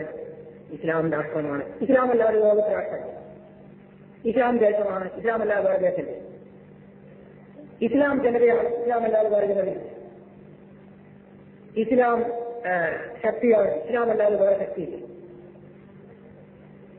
അപ്പൊ അങ്ങനെയാണോ പറയേണ്ടത്? അതല്ല പറയുന്നത്. നേരെ മറിച്ച് ഇസ്ലാം എന്നത് മനുഷ്യനെ ഏക ദൈവത്തോട് മാത്രമുള്ള വിശ്വാസത്തിലും വിധേയത്വത്തിലും ഉറപ്പിച്ചു നിർത്തിയിട്ട് നന്മയിൽ കൂടി നയിക്കാനുള്ള ഒരു സന്മാർഗ ദർശനമാകുന്നു എന്നാണ് ഇസ്ലാമിനെ പറ്റി പറയേണ്ടത്. എങ്കിൽ മാത്രമേ ഇസ്ലാം അല്ലാത്ത ആശയങ്ങളൊക്കെ വേർതിരിച്ചു നിൽക്കുകയും ഇസ്ലാം മാത്രം വ്യക്തമായി മനസ്സിലാക്കുകയും ജീവിതാവസ്ഥാവിശേഷം ഉണ്ടാവുകയുള്ളൂ. അങ്ങനെയാണ് പറയുന്നത്. ഇസ്ലാമിൽ കമ്മ്യൂണിസവും തമ്മിലുള്ള വ്യത്യാസം എന്താണ്? ഇവിടുത്തെ ആളുകൾ പറയുന്നത് കമ്മ്യൂണിസത്തിന് സാമ്പത്തികം മാത്രമായ കാഴ്ചപ്പാടേ ഉള്ളൂ, ഇസ്ലാമിന് സാമ്പത്തികം മാത്രമല്ല വേറെ കുറച്ച് കാഴ്ചപ്പാടുകളും കൂടിയുണ്ട്. അപ്പൊ കമ്മ്യൂണിസത്തിന് കുറച്ചും കൂടി കയ്യും കാലത്ത് നീണ്ടു വന്നാൽ അത് ഇസ്ലാമിനോടൊപ്പം എത്തും എന്നൊരു ധ്വനിയാണുള്ളത്. കമ്മ്യൂണിസം എന്ന ജീവിതത്തിന്റെ സാമ്പത്തിക മേഖലയെപ്പറ്റി മാത്രം സംസാരിക്കുന്നു, ജനാധിപത്യം എന്നത് വ്യക്തിയുടെ സ്വാതന്ത്ര്യത്തെപ്പറ്റി മാത്രം സംസാരിക്കുന്നു. നേരെ മറിച്ച് മനുഷ്യന്റെ ജീവിതത്തിന്റെ എല്ലാ മേഖലയെപ്പറ്റിയും ഒരുപോലെ സംസാരിക്കുന്ന ഇസ്ലാമാകുന്നു എന്നാണ് ഇവിടത്തെ ഇസ്ലാം എന്താണ് വേറെ എന്താണെന്ന് നിർവഹിക്കുന്നവരൊക്കെ പറയുന്നത്. ഇവിടുത്തെ എല്ലാ പ്രൊഫസർമാരും എല്ലാ നേതാക്കന്മാരും അങ്ങനെയാണ് പ്രസംഗിക്കാറുള്ളത്. പക്ഷേ ഞാൻ ചോദിക്കുകയാണ്, ജനാധിപത്യത്തിൽ ഒരു ജനാധിപത്യ ഭരണകൂടം മനുഷ്യന്റെ ജീവിതത്തിന്റെ എല്ലാ മേഖലയിലേക്കും അതിന് ആധിപത്യം സ്ഥാപിക്കണമെന്ന് തീരുമാനിക്കുകയാണെന്നുണ്ടെങ്കിൽ, അല്ലെങ്കിൽ ഒരു സോഷ്യലിസ്റ്റ് ഭരണകൂടം എല്ലാ മേഖലയിലേക്കും അതിന് ആധിപത്യം സ്ഥാപിക്കണം തീരുമാനിക്കുകയാണെങ്കിൽ അത് ഇസ്ലാമിനൊപ്പാവുമോ അല്ലെങ്കിൽ ഇസ്ലാമിന് പകരം നിൽക്കാവുന്നതാവുമോ? അങ്ങനെ ആവില്ല എന്നാണ് ഇസ്ലാമിനെ പറ്റി മനസ്സിലാക്കുന്ന ആളുകൾക്ക് ഗ്രഹിക്കാൻ കഴിയുന്നത്. എന്താണ് ഇസ്ലാമും കമ്മ്യൂണിസം തമ്മിലുള്ള വ്യത്യാസം? കമ്മ്യൂണിസത്തിന് മനുഷ്യന്റെ സാമ്പത്തിക മേഖലയെപ്പറ്റി മാത്രമേ പറയാനുള്ളൂ എന്നുള്ളതല്ല. കമ്മ്യൂണിസത്തിന് ഒരുപാട് കാര്യങ്ങളെ പറ്റി പറയാറുണ്ട്. ഈ പ്രപഞ്ചം എവിടെ നിന്നുണ്ടായി എന്നുള്ളത് മുതൽക്ക്, മനുഷ്യൻ എവിടെ നിന്നുണ്ടായി എന്നുള്ളത് മുതൽക്ക്, മനുഷ്യന്റെ ചരിത്രം എന്തായിരുന്നു എന്നുള്ളത് മുതൽക്ക്, മനുഷ്യന്റെ സംസ്കാരം എന്തായിരുന്നു എന്നുള്ളത് മുതൽക്ക്, മനുഷ്യന്റെ ഭാവി എങ്ങനെയായിരിക്കും എന്നുള്ളത് വരെയുള്ള വ്യക്തമായ ഒരു ഐഡിയോളജി തെറ്റോ ചെയ്യുന്നത് വേറെ കാര്യമാണ്. ഇവർ പറയുന്ന മാതിരി തന്നെ ഏറെക്കുറെ സമ്പൂർണമായ നിങ്ങളുടെ വൈദ്യാടിസ്ഥ ഭൗതികവാദത്തെ പറ്റിയുള്ള ദർശനങ്ങൾ വായിച്ചു നോക്കിയാൽ കാണാം. തെറ്റോ ശരിയോ എന്നല്ല, ജീവിതത്തിന്റെ എല്ലാ മേഖലയെപ്പറ്റിയും ചരിത്രത്തെപ്പറ്റിയും വർത്തമാനകാലത്തെപ്പറ്റിയും ഒക്കെ അവർക്ക് അവരുടെ വ്യാഖ്യാനങ്ങളുണ്ട്. ആ വ്യാഖ്യാനങ്ങളൊക്കെ തെറ്റ് വ്യാഖ്യാനങ്ങളോ അല്ലെങ്കിൽ വേറെ പ്രശ്നമാണ്. ഇവർ പറയുമ്പോൾ കമ്മ്യൂണിസ്റ്റുകാരൻ ആകെപ്പാടെ സമ്പത്തിനെ പറ്റി മാത്രമേ ചിന്താഗതി, സാമ്പത്തിക മേഖലയെ പറ്റി മാത്രമേ കാഴ്ചപ്പാടുള്ളൂ. ഇസ്ലാമിൽ എല്ലാ മേഖലയെ പറ്റി കാഴ്ചപ്പാടുണ്ട് എന്ന് പറഞ്ഞാൽ എങ്ങനെയാണ്? ജനാധിപത്യത്തിന്റെ ആകെപ്പാട് വ്യക്തിയെ സ്വാതന്ത്ര്യത്തെ പറ്റി മാത്രമേ ചിന്തയുള്ളൂ, വേറെ കാര്യങ്ങളെ പറ്റി ചിന്തയില്ല എന്ന് പറഞ്ഞാൽ മതി. ഏതെല്ലാം ജനാധിപത്യ രാജ്യങ്ങളും മധ്യദേശത്തിന്റെ എല്ലാ മേഖലകളെ പറ്റി സംസാരിച്ചുകൊണ്ടിരിക്കുന്നുണ്ട്. അതല്ല പ്രധാനമായും എന്താണ്? ജനാധിപത്യത്തിനും സോഷ്യലിസത്തിനും ഒന്നും എന്തിനു സാധ്യമല്ല, മനുഷ്യന്റെ മനസ്സിൽ സമ്പൂർണമായി സ്വാധീനം ചെലുത്തുവാനും അതുവഴിക്ക് മനുഷ്യന്റെ മുഴുവൻ പ്രവർത്തനങ്ങളെയും പരസ്പരം സ്വീകാര്യമായിരിക്കുകയല്ലേ, പരസ്പരം അംഗീകരിക്കുകയില്ലേ, പരസ്പരം കൂടി കിട്ടോ തെറ്റിട്ടോ എന്നൊക്കെയുള്ള ധാരണയോട് കൂടി ഓരോ പ്രവർത്തനത്തിലും മുന്നോട്ട് നയിക്കുകയും ആ പ്രവർത്തനങ്ങളെ മുഴുവൻ ഉചിതമാക്കി തീർക്കുകയും ചെയ്യുന്ന തരത്തിലുള്ള ഒരു ആദർശപരമായ അടിത്തറ ഇസ്ലാമല്ലാത്ത വേറെ ഒന്നുമില്ല. അത് ഇസ്ലാമിന് മാത്രമേ ഉള്ളൂ എന്നതാണ് ഇസ്ലാമും മറ്റ് സിദ്ധാന്തങ്ങളും തമ്മിലുള്ള വ്യത്യാസം. ആ വ്യത്യാസം മനസ്സിലാക്കുന്നത് എങ്ങനെ മനസ്സിലാക്കി കൊടുക്കണം? ഇസ്ലാമിന്റെ ദൈവവിശ്വാസം ശാസ്ത്രീയമായി മനസ്സിലാക്കി കൊടുക്കണം. ഏകദൈവത്വം എന്ന ആശയത്തിന്റെ സമ്പൂർണമായ ആശയം മനസ്സിലാക്കി കൊടുക്കണം. അങ്ങനെയല്ലേ വേണ്ടത്? ആ രംഗത്ത് എല്ലാവർക്കും തെറ്റുപറ്റിയിട്ടുണ്ടെന്നാണ് ഇന്നിവിടെ ഒരു പൊതുവിഭാഗം ആളുകൾ പറയുന്നത്. ഇസ്ലാമിന്റെ ഏകദൈവത്വം എന്ന ആശയം ഇവർക്ക് യാഥാസ്ഥിതികൾക്കും ഇവർക്കും മനസ്സിലായിട്ടില്ല, ഇവർക്ക് നിരാളികൾക്കും മനസ്സിലായിട്ടില്ല, ഇവർക്ക് പ്രതിനിധിമാർക്കും മനസ്സിലായിട്ടില്ല, അതിനെ ഹദീസുകാർക്കും മനസ്സിലായിട്ടില്ല, വേറെ ആർക്കും മനസ്സിലായിട്ടില്ല. ഞങ്ങളുടെ കൂട്ടത്തിലുള്ള ഈജിപ്തിലെ 2 നേതാക്കന്മാർക്കും പാകിസ്ഥാനിലെ പരേതനായ ഒരു നേതാവിനും അതുപോലെ തന്നെ അവരുടെ വഴി പിന്തുടർന്ന കുറച്ച് നേതാക്കന്മാർക്കും മാത്രമേ ഇസ്ലാമിൽ ഏകദൈവ വിശ്വാസത്തിന്റെ ശരിയായ അർത്ഥം മനസ്സിലായിട്ടുള്ളൂ. എല്ലാവർക്കും മനസ്സിലായി അള്ളാഹുവല്ലാതെ ഭരണാധികാരിയില്ല, അള്ളാഹുവല്ലാതെ യജമാനനില്ല, അള്ളാഹുവല്ലാതെ ആരാധനയില്ല. ഇതാണ് ലാ ഇലാഹ ഇല്ലല്ലാഹു എന്ന ഇസ്ലാമിലെ ഏകദൈവ വിശ്വാസത്തിന്റെ ആശയമെന്നും അങ്ങനെ അള്ളാഹുവല്ലാത്തവർ ഭരണാധികാരികളായി സ്വീകരിക്കൽ അത് ലാ ഇലാഹ ഇല്ലല്ലാഹുവിന്റെ നിരാകരണമാണ്. അതുകൊണ്ട് മനസ്സിലാക്കണം. അള്ളാഹുവല്ലാത്ത യജമാനനെ അനുസരിക്കപ്പെടേണ്ടവരായി കണക്കാക്കൽ അത് ലാ ഇലാഹ ഇല്ലല്ലാഹുവിന്റെ നിരാകരണമാണ്. അതുകൊണ്ട് മനസ്സിലാക്കാം. അള്ളാഹുവല്ലാത്തവൻ ആരാധനയായി കണക്കാക്കൽ ലാ ഇലാഹ ഇല്ലല്ലാഹുവിന്റെ നിരാകരണമാണ്. അതുകൊണ്ട് മനസ്സിലാക്കാം. അങ്ങനെ അടിമത്വവും അനുസരണവും സമ്പൂർണമായി അടിമത്വവും അനുസരണവും ആരാധനയും ഒരുപോലെ ഏകനായ ദൈവത്തിൽ മാത്രമായിരിക്കുകയും അള്ളാഹുവല്ലാത്ത രാജാവില്ല എന്നും അള്ളാഹുവല്ലാത്ത യജമാനില്ല എന്നും അള്ളാഹുവല്ലാത്ത മുതലാളിയില്ല എന്നും ഒക്കെ വിശ്വസിക്കുമ്പോൾ മാത്രമേ ഒരാൾ മുസ്ലിമാവുകയുള്ളൂ എന്നുമുള്ള കാഴ്ചപ്പാട് എന്ന വിഭാഗമാണ് എത്തിച്ചത്. എന്നിട്ട് നമ്മൾ സാധാരണ ചോദിക്കാറുണ്ട്, എന്താണ് ചോദ്യം? അള്ളാഹുവിന്റെ ഭരണാധികാരം നിങ്ങൾ അംഗീകരിക്കുന്നുണ്ടോ ഇല്ലേ? വളരെ സാധാരണമായ ചോദ്യമാണ്. ഓരോ മുസൽമാനോട് ചോദിക്കേണ്ട ചോദ്യമാണ്. നിങ്ങൾ അള്ളാഹുവിന്റെ പരമാധികാരം അംഗീകരിക്കുന്നുണ്ടോ ഇല്ലേ? അള്ളാഹുവിന്റെ പരമാധികാരം അംഗീകരിക്കാത്ത ഒരാൾക്കും മുസൽമാനാവുക സാധ്യമല്ല. അള്ളാഹു അല്ലാതെ പ്രത്യേകരായ പരമാധികാരം അംഗീകരിക്കുന്ന ആൾക്കും മുസ്ലിമാവുക സാധ്യമല്ല. ആ കാര്യത്തിൽ യാതൊരു സംശയവുമില്ല. വളരെ പ്രശസ്തമായ കാര്യമാണ്. അതേ സമയത്ത് അള്ളാഹു അല്ലാതെ രാജാവാകാൻ പാടില്ല എന്ന് പറഞ്ഞാൽ സുലൈമാൻ നബി അള്ളാഹു താര രാജാവെന്ന് വിളിച്ചിട്ടുണ്ട്. സുലൈമാൻ നബിയെ അള്ളാഹു താര രാജാവെന്ന് വിളിച്ചിട്ടുണ്ട് എന്ന് മാത്രമല്ല, സുലൈമാൻ നബി ആ രാജസ്ഥാനം എനിക്ക് തരയണമേ എന്ന് പ്രാർത്ഥിച്ചതായിട്ട് പറയുന്നത്. വളരെ വലിയ രാജസ്ഥാനം മുൽക്കല്ല എന്തോരാഹിതം എന്തൊരു പറയുന്നത് മറ്റാർക്കും ലഭിക്കാത്ത അല്ലെങ്കിൽ മറ്റാർക്കും അവകാശപ്പെടാൻ പറ്റാത്ത മഹത്തായ വലിയ രാജാധികാരം എനിക്ക് തരയണമേ എന്ന് സുലൈമാൻ നബി പ്രാർത്ഥിച്ചു. സുലൈമാൻ നബിയുടെ രാജാധികാരത്തെ പറ്റി ഖുർആനിൽ ഒരുപാട് പരാമർശങ്ങൾ. അതൊക്കെ രാജാവ് എന്നുള്ള വാക്കിനെ ഉപയോഗിച്ചിരിക്കുന്നത്. രാജാവ് എന്നുള്ള അതേ വാക്കാണ്. ഇത്ര മാസത്തിൽ ചെയ്യാത്തതിനാണ് മൽക്കി സുലൈമാനാണ് എല്ലായിടത്തും. അതുപോലെ ഖുർആനിലെ ഒരുപാട് സ്ഥലങ്ങളിൽ അവിടെ പറഞ്ഞിരിക്കുന്നതൊക്കെ രാജാവ് എന്നുള്ള വാക്കാണ്. അതുപോലെ നമ്പൂതിനെ പറ്റി പറഞ്ഞെടുത്ത് നമ്പൂതിനെ അള്ളാഹു താര രാജാവാക്കിയാണ് വിശുദ്ധ ഖുർആൻ പറയുന്നത്. അലംകറ ആദ്യ ഇബ്രാഹിം ഒക്കെ റബ്ബിയെ നാത്താഹുല്ലാഹു കേൾക്കാം. അള്ളാഹു താര രാജാധികാരം കൊടുത്തതിന്റെ പേരിൽ ഇബ്രാഹിം നബിയുടെ റബ്ബിനെ പറ്റി തർക്കിക്കാൻ മാത്രം വളർന്ന ആ മനുഷ്യന്റെ ചരിത്രം താങ്കൾക്കറിയാമോ എന്നാണ് നബിയോട് ഖുർആനിൽ കൊടുത്തിരുന്നത്. അത് അവിടെയും രാജാവ് രാജസ്ഥാനെന്ന മുൽക്ക് എന്ന് പറഞ്ഞാൽ രാജാധികാരമെന്നും മലിക്ക് എന്ന് പറഞ്ഞാൽ രാജാവ് എന്നും തന്നെയാണ്. അതേ അവസരത്തിൽ അതേ ഖുർആൻ തന്നെ പറയുന്നുണ്ട് ഇല്ലാഹി മുൽക്കു സമാവാതി വൽ അർള്, ആകാശ ഭൂമികളിലെ രാജാധികാരം അല്ലാഹുവിനാണ്. ഇല്ലാഹി അല്ലാഹുവിന് മാത്രമാണ് മുൽക്കു സമാവാതി വൽ അർള്, ആകാശങ്ങളുടെയും ഭൂമിയുടെയും ഭരണാധികാരം. അങ്ങനെയാണെങ്കിൽ മുജാഹിദുകൾക്കാണോ തെറ്റുപറ്റിയത് അള്ളാഹു താലാക്കാണോ തെറ്റുപറ്റിയതെന്ന് ആശങ്കിക്കേണ്ടിയിരിക്കും. കാരണം അള്ളാഹു താല എന്ന് പറയുന്നു സുലൈമാൻ നബിക്ക് അള്ളാഹു രാജാധികാരം കൊടുക്കുന്നു, സുലൈമാൻ നബി രാജാധികാരത്തിന് വേണ്ടി പ്രാർത്ഥിച്ചു. നംറൂദിന് അള്ളാഹു താല രാജാധികാരം കൊടുത്തു എന്ന് പറയുന്നു. താലൂത്ത് എന്ന് പറയുന്ന ഒന്നുമല്ലാത്ത മനുഷ്യനെ കുറിച്ചിട്ട് ഭഗവത്സരായിലേക്ക് രാജാവാക്കി എത്തിച്ചു കൊടുക്കുന്നു പറയും. അങ്ങനെയല്ലേ താലൂത്ത് നബിയിൽ മനുഷ്യൻ പാട്ടിൽ ശരിയില്ല. അതുപോലെ അവരുടെ പ്രവാചകനോട് പറഞ്ഞു, മനോയിസ്രായേൽ സമുദായം അക്കാലത്തുള്ള നബിയോട് പറഞ്ഞു, പ്രവാചകരെ അള്ളാഹുവിന്റെ മാർഗത്തിൽ ഞങ്ങൾ യുദ്ധം ചെയ്യണമെങ്കിൽ അത് നേതൃത്വം തരാൻ രാജാവിനെ നിശ്ചയിച്ചാൽ. അപ്പോൾ പ്രവാചകൻ അള്ളാഹുവോട് പ്രാർത്ഥിച്ചു, അള്ളാഹുവെ ഇവരിനെ അയച്ചിട്ടുള്ള ഇയാൾക്ക് രാജാവിനെ നിശ്ചയിച്ചു കൊടുക്കണം. അള്ളാഹു ആ പ്രാർത്ഥന സ്വീകരിച്ചു. ആ പ്രാർത്ഥന അള്ളാഹുവിന്റെ നിർദ്ദേശപ്രകാരം ആ പ്രവാചകൻ വിളംബരം ചെയ്തു. കാലനും നബിയും ഇന്നല്ലാഹും കാലത്ത് മരിക്കാൻ അവരോട് അവരുടെ പ്രവാചകൻ പറഞ്ഞ് തീർച്ചയായും അള്ളാഹു ഇതാ നിങ്ങൾക്ക് താലൂത്തിനെ രാജാവായി നിയോഗിച്ചിരിക്കുന്നു. മലിക്കെന്ന് പറഞ്ഞ രാജാവ്, മുൽക്കെന്ന് പറഞ്ഞ രാജാധികാരം. ആ രാജാധികാരം സുലൈമാനിലും താലൂത്തിനും നമ്പൂരിനും ഒക്കെ പടക്കം കൊടുത്തതാണെന്ന് ഖുർആനിൽ പറയുന്നത്. ആ പടക്കത്തിൽ നിന്ന് ഖുർആനിൽ പറയുന്നില്ല നിങ്ങൾക്ക് സമാവാസികൾ അല്ലെങ്കിൽ ആകാശങ്ങളുടെയും ഭൂമിയുടെയും രാജാധികാരം അല്ലാഹുവിന് മാത്രമാകുന്നു. ഇവിടെയാണ് മുജാഹിദുകൾക്ക് കൃത്യമായി പറയുന്നത്. അല്ലാഹു തആലക്ക് മാത്രമുള്ള രാജാധികാരം എന്ന് പറഞ്ഞാൽ ഏകധികാരമാണ് എന്നും സുലൈമാൻ നബിക്കും താലൂത്തിനും നമ്പൂരിനുമുള്ള ആൾക്കാരെ ഒറ്റ രാജാധികാരം തരാണ് എന്നുള്ളത് വിദ്യാർത്ഥികൾക്ക് കഷ്ടം. അത് അല്ലാഹു തആലയുടെ രാജാധികാരത്തിൽ പറ്റിയവരെ നിൽക്കേണ്ട ആ വിഭാവന എന്താണെന്ന് അത് വേറെ താല്പര്യമാണ് അല്ലാഹു തആല പറ്റിയിട്ടുണ്ട്. മാലിക്കം പുതുക്കി കൂട്ടി നിൽക്കാം കെട്ടാവ് പ്രകൃതി നിൽക്കാം ഇന്നും കെട്ടാവ് തൊഴിൽ കെട്ടാവ് കുടുംബം കെട്ടാവ് ഇരിക്കലപ്പോൾ ഇന്നലെ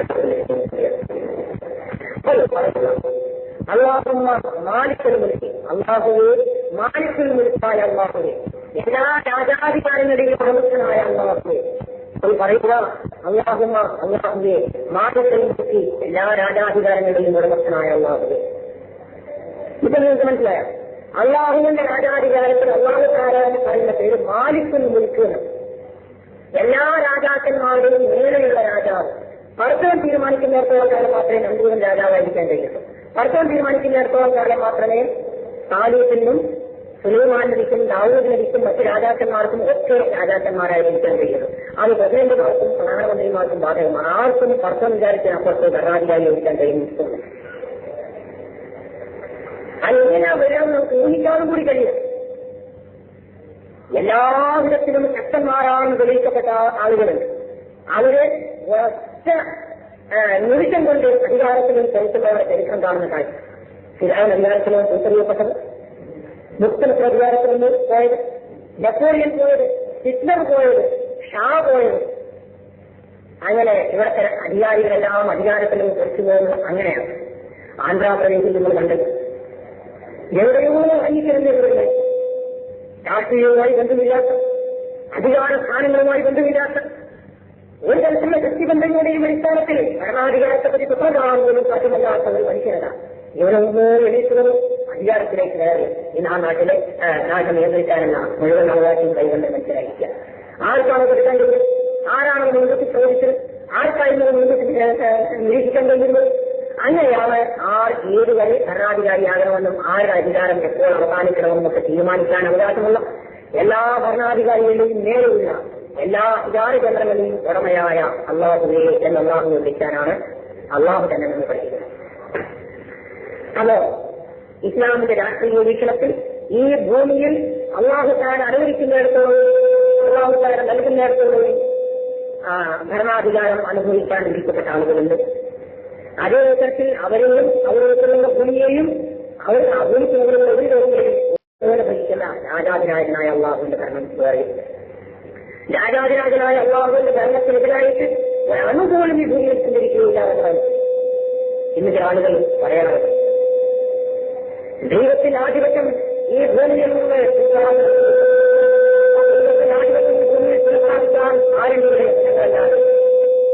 ഞങ്ങളിതാ നഷ്ടപ്പെട്ടുപോയ ദൈവത്തിന്റെ ആധിപത്യം ഈ ഭൂമിയിൽ സ്ഥാപിക്കാൻ വേണ്ടി ഞങ്ങളിതാ പ്രതിജ്ഞാബദ്ധരായി പ്രവർത്തിക്കുന്നു എന്നാണ് ഇവിടെ ദൈവാധിപത്യത്തിന്റെ വക്താക്കളായ ആളുകൾ പറയാനുള്ളത്. എന്തിനും വിവരിച്ചതാണ് ഈ വാക്ക് നിങ്ങൾക്കറിയാം. ദൈവത്തിന്റെ ആധിപത്യം എവിടെയും നഷ്ടപ്പെട്ടു. ദൈവത്തിന്റെ ആധിപത്യം ഈ പ്രപഞ്ചത്തിന്റെ ഒരു കോണയിൽ നിന്നും ഒരണുവിൽ നിന്നും ഒരു മില്ലിമീറ്ററിൽ നിന്നും നഷ്ടപ്പെട്ടിട്ടില്ല. അങ്ങനെ നഷ്ടപ്പെട്ടിട്ടുണ്ടെങ്കിൽ ആരെങ്കിലും പറയുന്നുണ്ടെങ്കിൽ അവർ അള്ളാഹുവിനെ മനസ്സിലാക്കാത്തവരാണ്. നേരെ എന്നെയും അവരെയും ഈ നാട്ടിലെ ഭരണാധികാരികളെയും അവരുടെ ശ്വാസോച്ഛ്വാസങ്ങളെയും വരെ ഭരിച്ചുകൊണ്ടിരിക്കുന്നത് നിയന്ത്രിച്ചുകൊണ്ടിരിക്കുന്നത് അള്ളാഹുവാണ്. അതിനെതിരായി ആരും തന്നെ ഈ പ്രപഞ്ചത്തിൽ സംഭവിച്ച സാക്ഷ്യമല്ല. അപ്പൊ അള്ളാഹുവിന്റെ ആധിപത്യം നഷ്ടപ്പെടുന്ന പ്രശ്നമില്ല. അള്ളാഹുവിന്റെ ആധിപത്യം മറ്റാരെങ്കിലും കയ്യടക്കുന്ന പ്രശ്നമില്ല. നേരെ മറിച്ചു അള്ളാഹു ചിലപ്പോൾ ഈ ആളുകൾക്ക് ആധിപത്യം കൊടുക്കും, ചിലപ്പോൾ നല്ല ആളുകൾക്ക് ആധിപത്യം കൊടുക്കും. അത് രണ്ടും പരീക്ഷണം. അതൊക്കെ ഖുർആനിൽ പല സ്ഥലങ്ങളിൽ വിശദീകരിക്കുന്നുണ്ട്.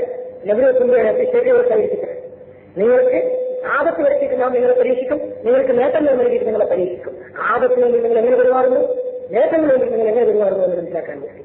അങ്ങനെയാണ് ഈ ഭൂമിയിൽ അള്ളാഹു ചിലപ്പോൾ സത്യവിശ്വാസികൾക്ക് അധികാരം നൽകും, ചിലപ്പോൾ അവിശ്വാസികൾക്ക് അധികാരം നൽകും. അത് രണ്ടും പടച്ചവന്റെ ഭരണത്തിലേക്കില്ല. രണ്ടുകൂടി ഭരിക്കുമ്പോൾ അള്ളാഹുവിന്റെ ആധിപത്യം അവസാനിച്ചിട്ടില്ല, അള്ളാഹുവിന്റെ ആധിപത്യം മാറ്റി നിർത്തപ്പെട്ടിട്ടില്ല. ഫിർഔൻ ഭരിക്കുമ്പോൾ അള്ളാഹുവിന്റെ ആധിപത്യം അവസാനിച്ചിട്ടില്ല, അള്ളാഹുവിന്റെ ആധിപത്യം മാറ്റി നിർത്തപ്പെട്ടിട്ടില്ല. ഒരു ദുഷ്ടം ഭരിക്കുന്നിടത്തൊന്നും അള്ളാഹുവിന്റെ ആധിപത്യം മാറ്റി നിർത്തപ്പെട്ടിട്ടില്ല. നേരെ മറിച്ച് അയാൾക്ക് അള്ളാഹു അവസരം നൽകി. നമ്മുടെ മേലും ഇങ്ങനെയുള്ള ദുഷ്ടമായ അധികാരം അള്ളാഹു ഏൽപ്പിച്ചേക്കാം. റസൂൽ പ്രാർത്ഥിക്കാൻ വേണ്ടി കൊടുക്കും, പുത്തനെ പോലെ നാമല്ല ഇറങ്ങുന്നതാണ്. ഞങ്ങളുടെ മേൽ ഞങ്ങളോട് കരുണ കാണിച്ച ആളുകൾക്ക് ഞങ്ങളുടെ മേൽ നീ അധികാരം കൊടുക്കാതിരിക്കണമേ. അതിന് അർത്ഥം സത്യവിശ്വാസികളുടെ അള്ളാഹു പലപ്പോഴും അവിശ്വാസികൾക്ക് അധികാരം കൊടുത്തുകൂടായില്ല എന്നാണല്ലോ പല നാടുകളിലും അങ്ങനെ സംഭവിച്ചിട്ടുണ്ട്. പിന്നെ അവർ ശിക്കാരികളായിട്ട് മാറുമ്പോൾ സത്യവിശ്വാസികളെ കൂത്തറിഞ്ഞേ തീരുവെന്ന സാക്ഷ്യവുമായി മുന്നേറുമ്പോൾ അള്ളാഹു അവരെ കൂത്തറിയുന്ന സംഭവങ്ങളുണ്ടായിരുന്നു. അത് ഈ ചരിത്രത്തിൽ നിന്നുമാണ്.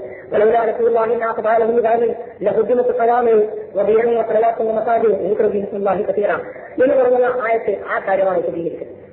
പടച്ചറമ്പുരാനാണ് ഒരു കൂട്ടറിയുടെ എല്ലാ ധിക്കാരങ്ങളും മോഹങ്ങളുമായിട്ട് മുന്നോട്ട് നീങ്ങിക്കൊണ്ടിരിക്കുമ്പോൾ അവർക്ക് കടിഞ്ഞാണിടണമെന്നും അവരെ തടുത്തു നിർത്തണമെന്നും അവർക്ക് പകരം അവരെ രംഗത്ത് നിന്ന് മാറ്റി നിർത്തിയിട്ട് അവരുടെ മേൽ അധികാരം വാഴുവാനും അവരെ അധികാരം അവസാനിപ്പിക്കുവാനും ഒക്കെ പകരം വേറെ ആളുകൾക്ക് മുന്നേറണമെന്നുമൊക്കെ അള്ളാഹുവാണ് തീരുമാനിക്കുന്നത്. അങ്ങനെ ഈ ലോകത്തുള്ള ശക്തികൾ അള്ളാഹു നിയന്ത്രിച്ചുകൊണ്ടിരിക്കുന്നു, ശക്തി ബന്ധങ്ങൾ അള്ളാഹു നിയന്ത്രിച്ചുകൊണ്ടിരിക്കുന്നു. അതുകൊണ്ടാണ് ഇവിടെ ഒരു നെപ്പോളിയനും ഈ ഭൂമി സമ്പൂർണ്ണമായി നാശത്തിൽ നരകമാക്കി മാറ്റാൻ സാധിക്കാറുള്ളത്. ഒരു ഹിറ്റ്ലർക്കും ഈ ഭൂമി പൂർണ്ണമായി നരകമായി മാറ്റാൻ സാധിക്കാറുള്ളത്. അതുകൊണ്ടാണ് അള്ളാഹു താര ഏത് ധിക്കാരികളെയും ഒരു ഘട്ടം വരെ അയച്ചു വിട്ടുകൊടുക്കുകയും അത് കഴിഞ്ഞാൽ സ്വയം കടിഞ്ഞാണിടുകയും ചെയ്യുന്നത്. അതൊന്നും അവർക്ക് അള്ളാഹു അധികാരം നൽകുന്നതോ അല്ലെങ്കിൽ അള്ളാഹു ഭരണം നിർത്തിവെക്കുന്നതോ അല്ലെങ്കിൽ അള്ളാഹുവിന്റെ ഭരണം അവർ കൈയടക്കുന്നത് കൊണ്ടല്ല. നേരെ മറിച്ച് അള്ളാഹുവിന്റെ ഭരണം അങ്ങനെയാണ്. മനുഷ്യന്റെ കാര്യത്തിൽ കുറച്ചോട് അങ്ങനെ ഭരിക്കാനാകുന്ന തീരുമാനം. മനുഷ്യനെ എല്ലാ മനുഷ്യന്മാരെയും കവല പറയുന്ന മനുഷ്യനെ അപ്പത്തന്നെ ശിക്ഷിക്കാം, വ്യതിരിക്കുന്ന മനുഷ്യനെ അപ്പത്തന്നെ അവർക്ക് ശിക്ഷിക്കാം, അല്ലെങ്കിൽ അനീതി കാണിക്കുന്ന മനുഷ്യനെ അപ്പത്തന്നെ അവർക്ക് ശിക്ഷിക്കാന്നുള്ളതെല്ലാം ആ മനുഷ്യന്റെ കാര്യം തീരുമാനിച്ചത്. മനുഷ്യൻ അള്ളാഹു പാപം ചെയ്യാൻ സ്വാതന്ത്ര്യം നൽകിയിരിക്കുന്നതാണ് ഇസ്ലാം പഠിക്കുന്ന ഏറ്റവും പ്രധാനപ്പെട്ട ത്യാഗം. മനുഷ്യനില്ലാത്തവർ ജീവിക്കും അള്ളാഹു പാപം ചെയ്യാനുള്ള സ്വാതന്ത്ര്യം നൽകിയിട്ടില്ല. മനുഷ്യന് മാത്രമാണ് അള്ളാഹു പാപം ചെയ്യാനുള്ള സ്വാതന്ത്ര്യം നൽകിയിട്ടുള്ളത്. പാപം ചെയ്യാൻ സ്വാതന്ത്ര്യം നൽകിയെന്ന് വെച്ചാൽ അതിനർത്ഥം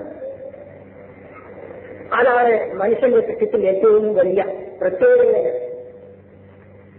ഇന്നീ ജാഇലുൽ അറിഞ്ഞ ഖലീഫത്ത്, ഞാൻ ഈ ഭൂമിയിൽ ഒരു ഖലീഫയെ നിശ്ചയിക്കാൻ പോവുകയാണ് എന്ന് അള്ളാഹു പറഞ്ഞപ്പോ അപ്പം തന്നെ മനസ്സിലേക്ക് ചോദിക്കാണ് ആ പ്രജാവൻ ഈ ഭൂമിയിൽ പുറത്തുണ്ടാക്കുകയും രക്തം ചിന്തിക്കുകയും ചെയ്യുന്ന ഒരു വിഭാഗത്തെ സൃഷ്ടിക്കാൻ പോവുകയാണോ എന്ന്. ഖലീഫ എന്ന വാക്കിനർത്ഥം മനസ്സിലേക്ക് നന്നായി മനസ്സിലായിരുന്നു. രണ്ടാമത് ഖലീഫ എന്ന് പറഞ്ഞാൽ സ്വാതന്ത്ര്യമുള്ളവൻ. ഈ ഭൂമിയിൽ വളരെ മഹത്തായ കാര്യങ്ങൾ ഏറ്റെടുത്ത് നടത്താൻ മാത്രമുള്ള സ്വാതന്ത്ര്യമുള്ളവൻ. ഏത് മാർഗവും തിരഞ്ഞെടുക്കാൻ സ്വാതന്ത്ര്യമുള്ളവൻ, നന്മയുടെ മാർഗവും തിന്മയുടെ മാർഗവും തിരഞ്ഞെടുക്കാൻ സ്വാതന്ത്ര്യമുള്ളവൻ എന്നതൊക്കെ ഖലീഫ എന്ന വാക്കിന്റെ അർത്ഥത്തിൽ അടങ്ങുന്നതുകൊണ്ടാണ് ഇന്നീ ജാഹിലിയത്തിൽ അവന്റെ ഖലീഫത്തൻ എന്ന വാക്ക് അള്ളാഹു പറഞ്ഞ ഉടനെ തന്നെ മനസ്സിൽ ആ തെളിവ് ഈ ഭൂമിയിൽ കുഴപ്പമുണ്ടാക്കി ലക്ഷ്യബന്ധിക്കുകയും ചെയ്യുന്ന ആളുകൾ സൃഷ്ടിക്കാൻ പോവുകയാണോ എന്ന് അള്ളാഹു ചോദിക്കാനുള്ള കാരണമാണ്.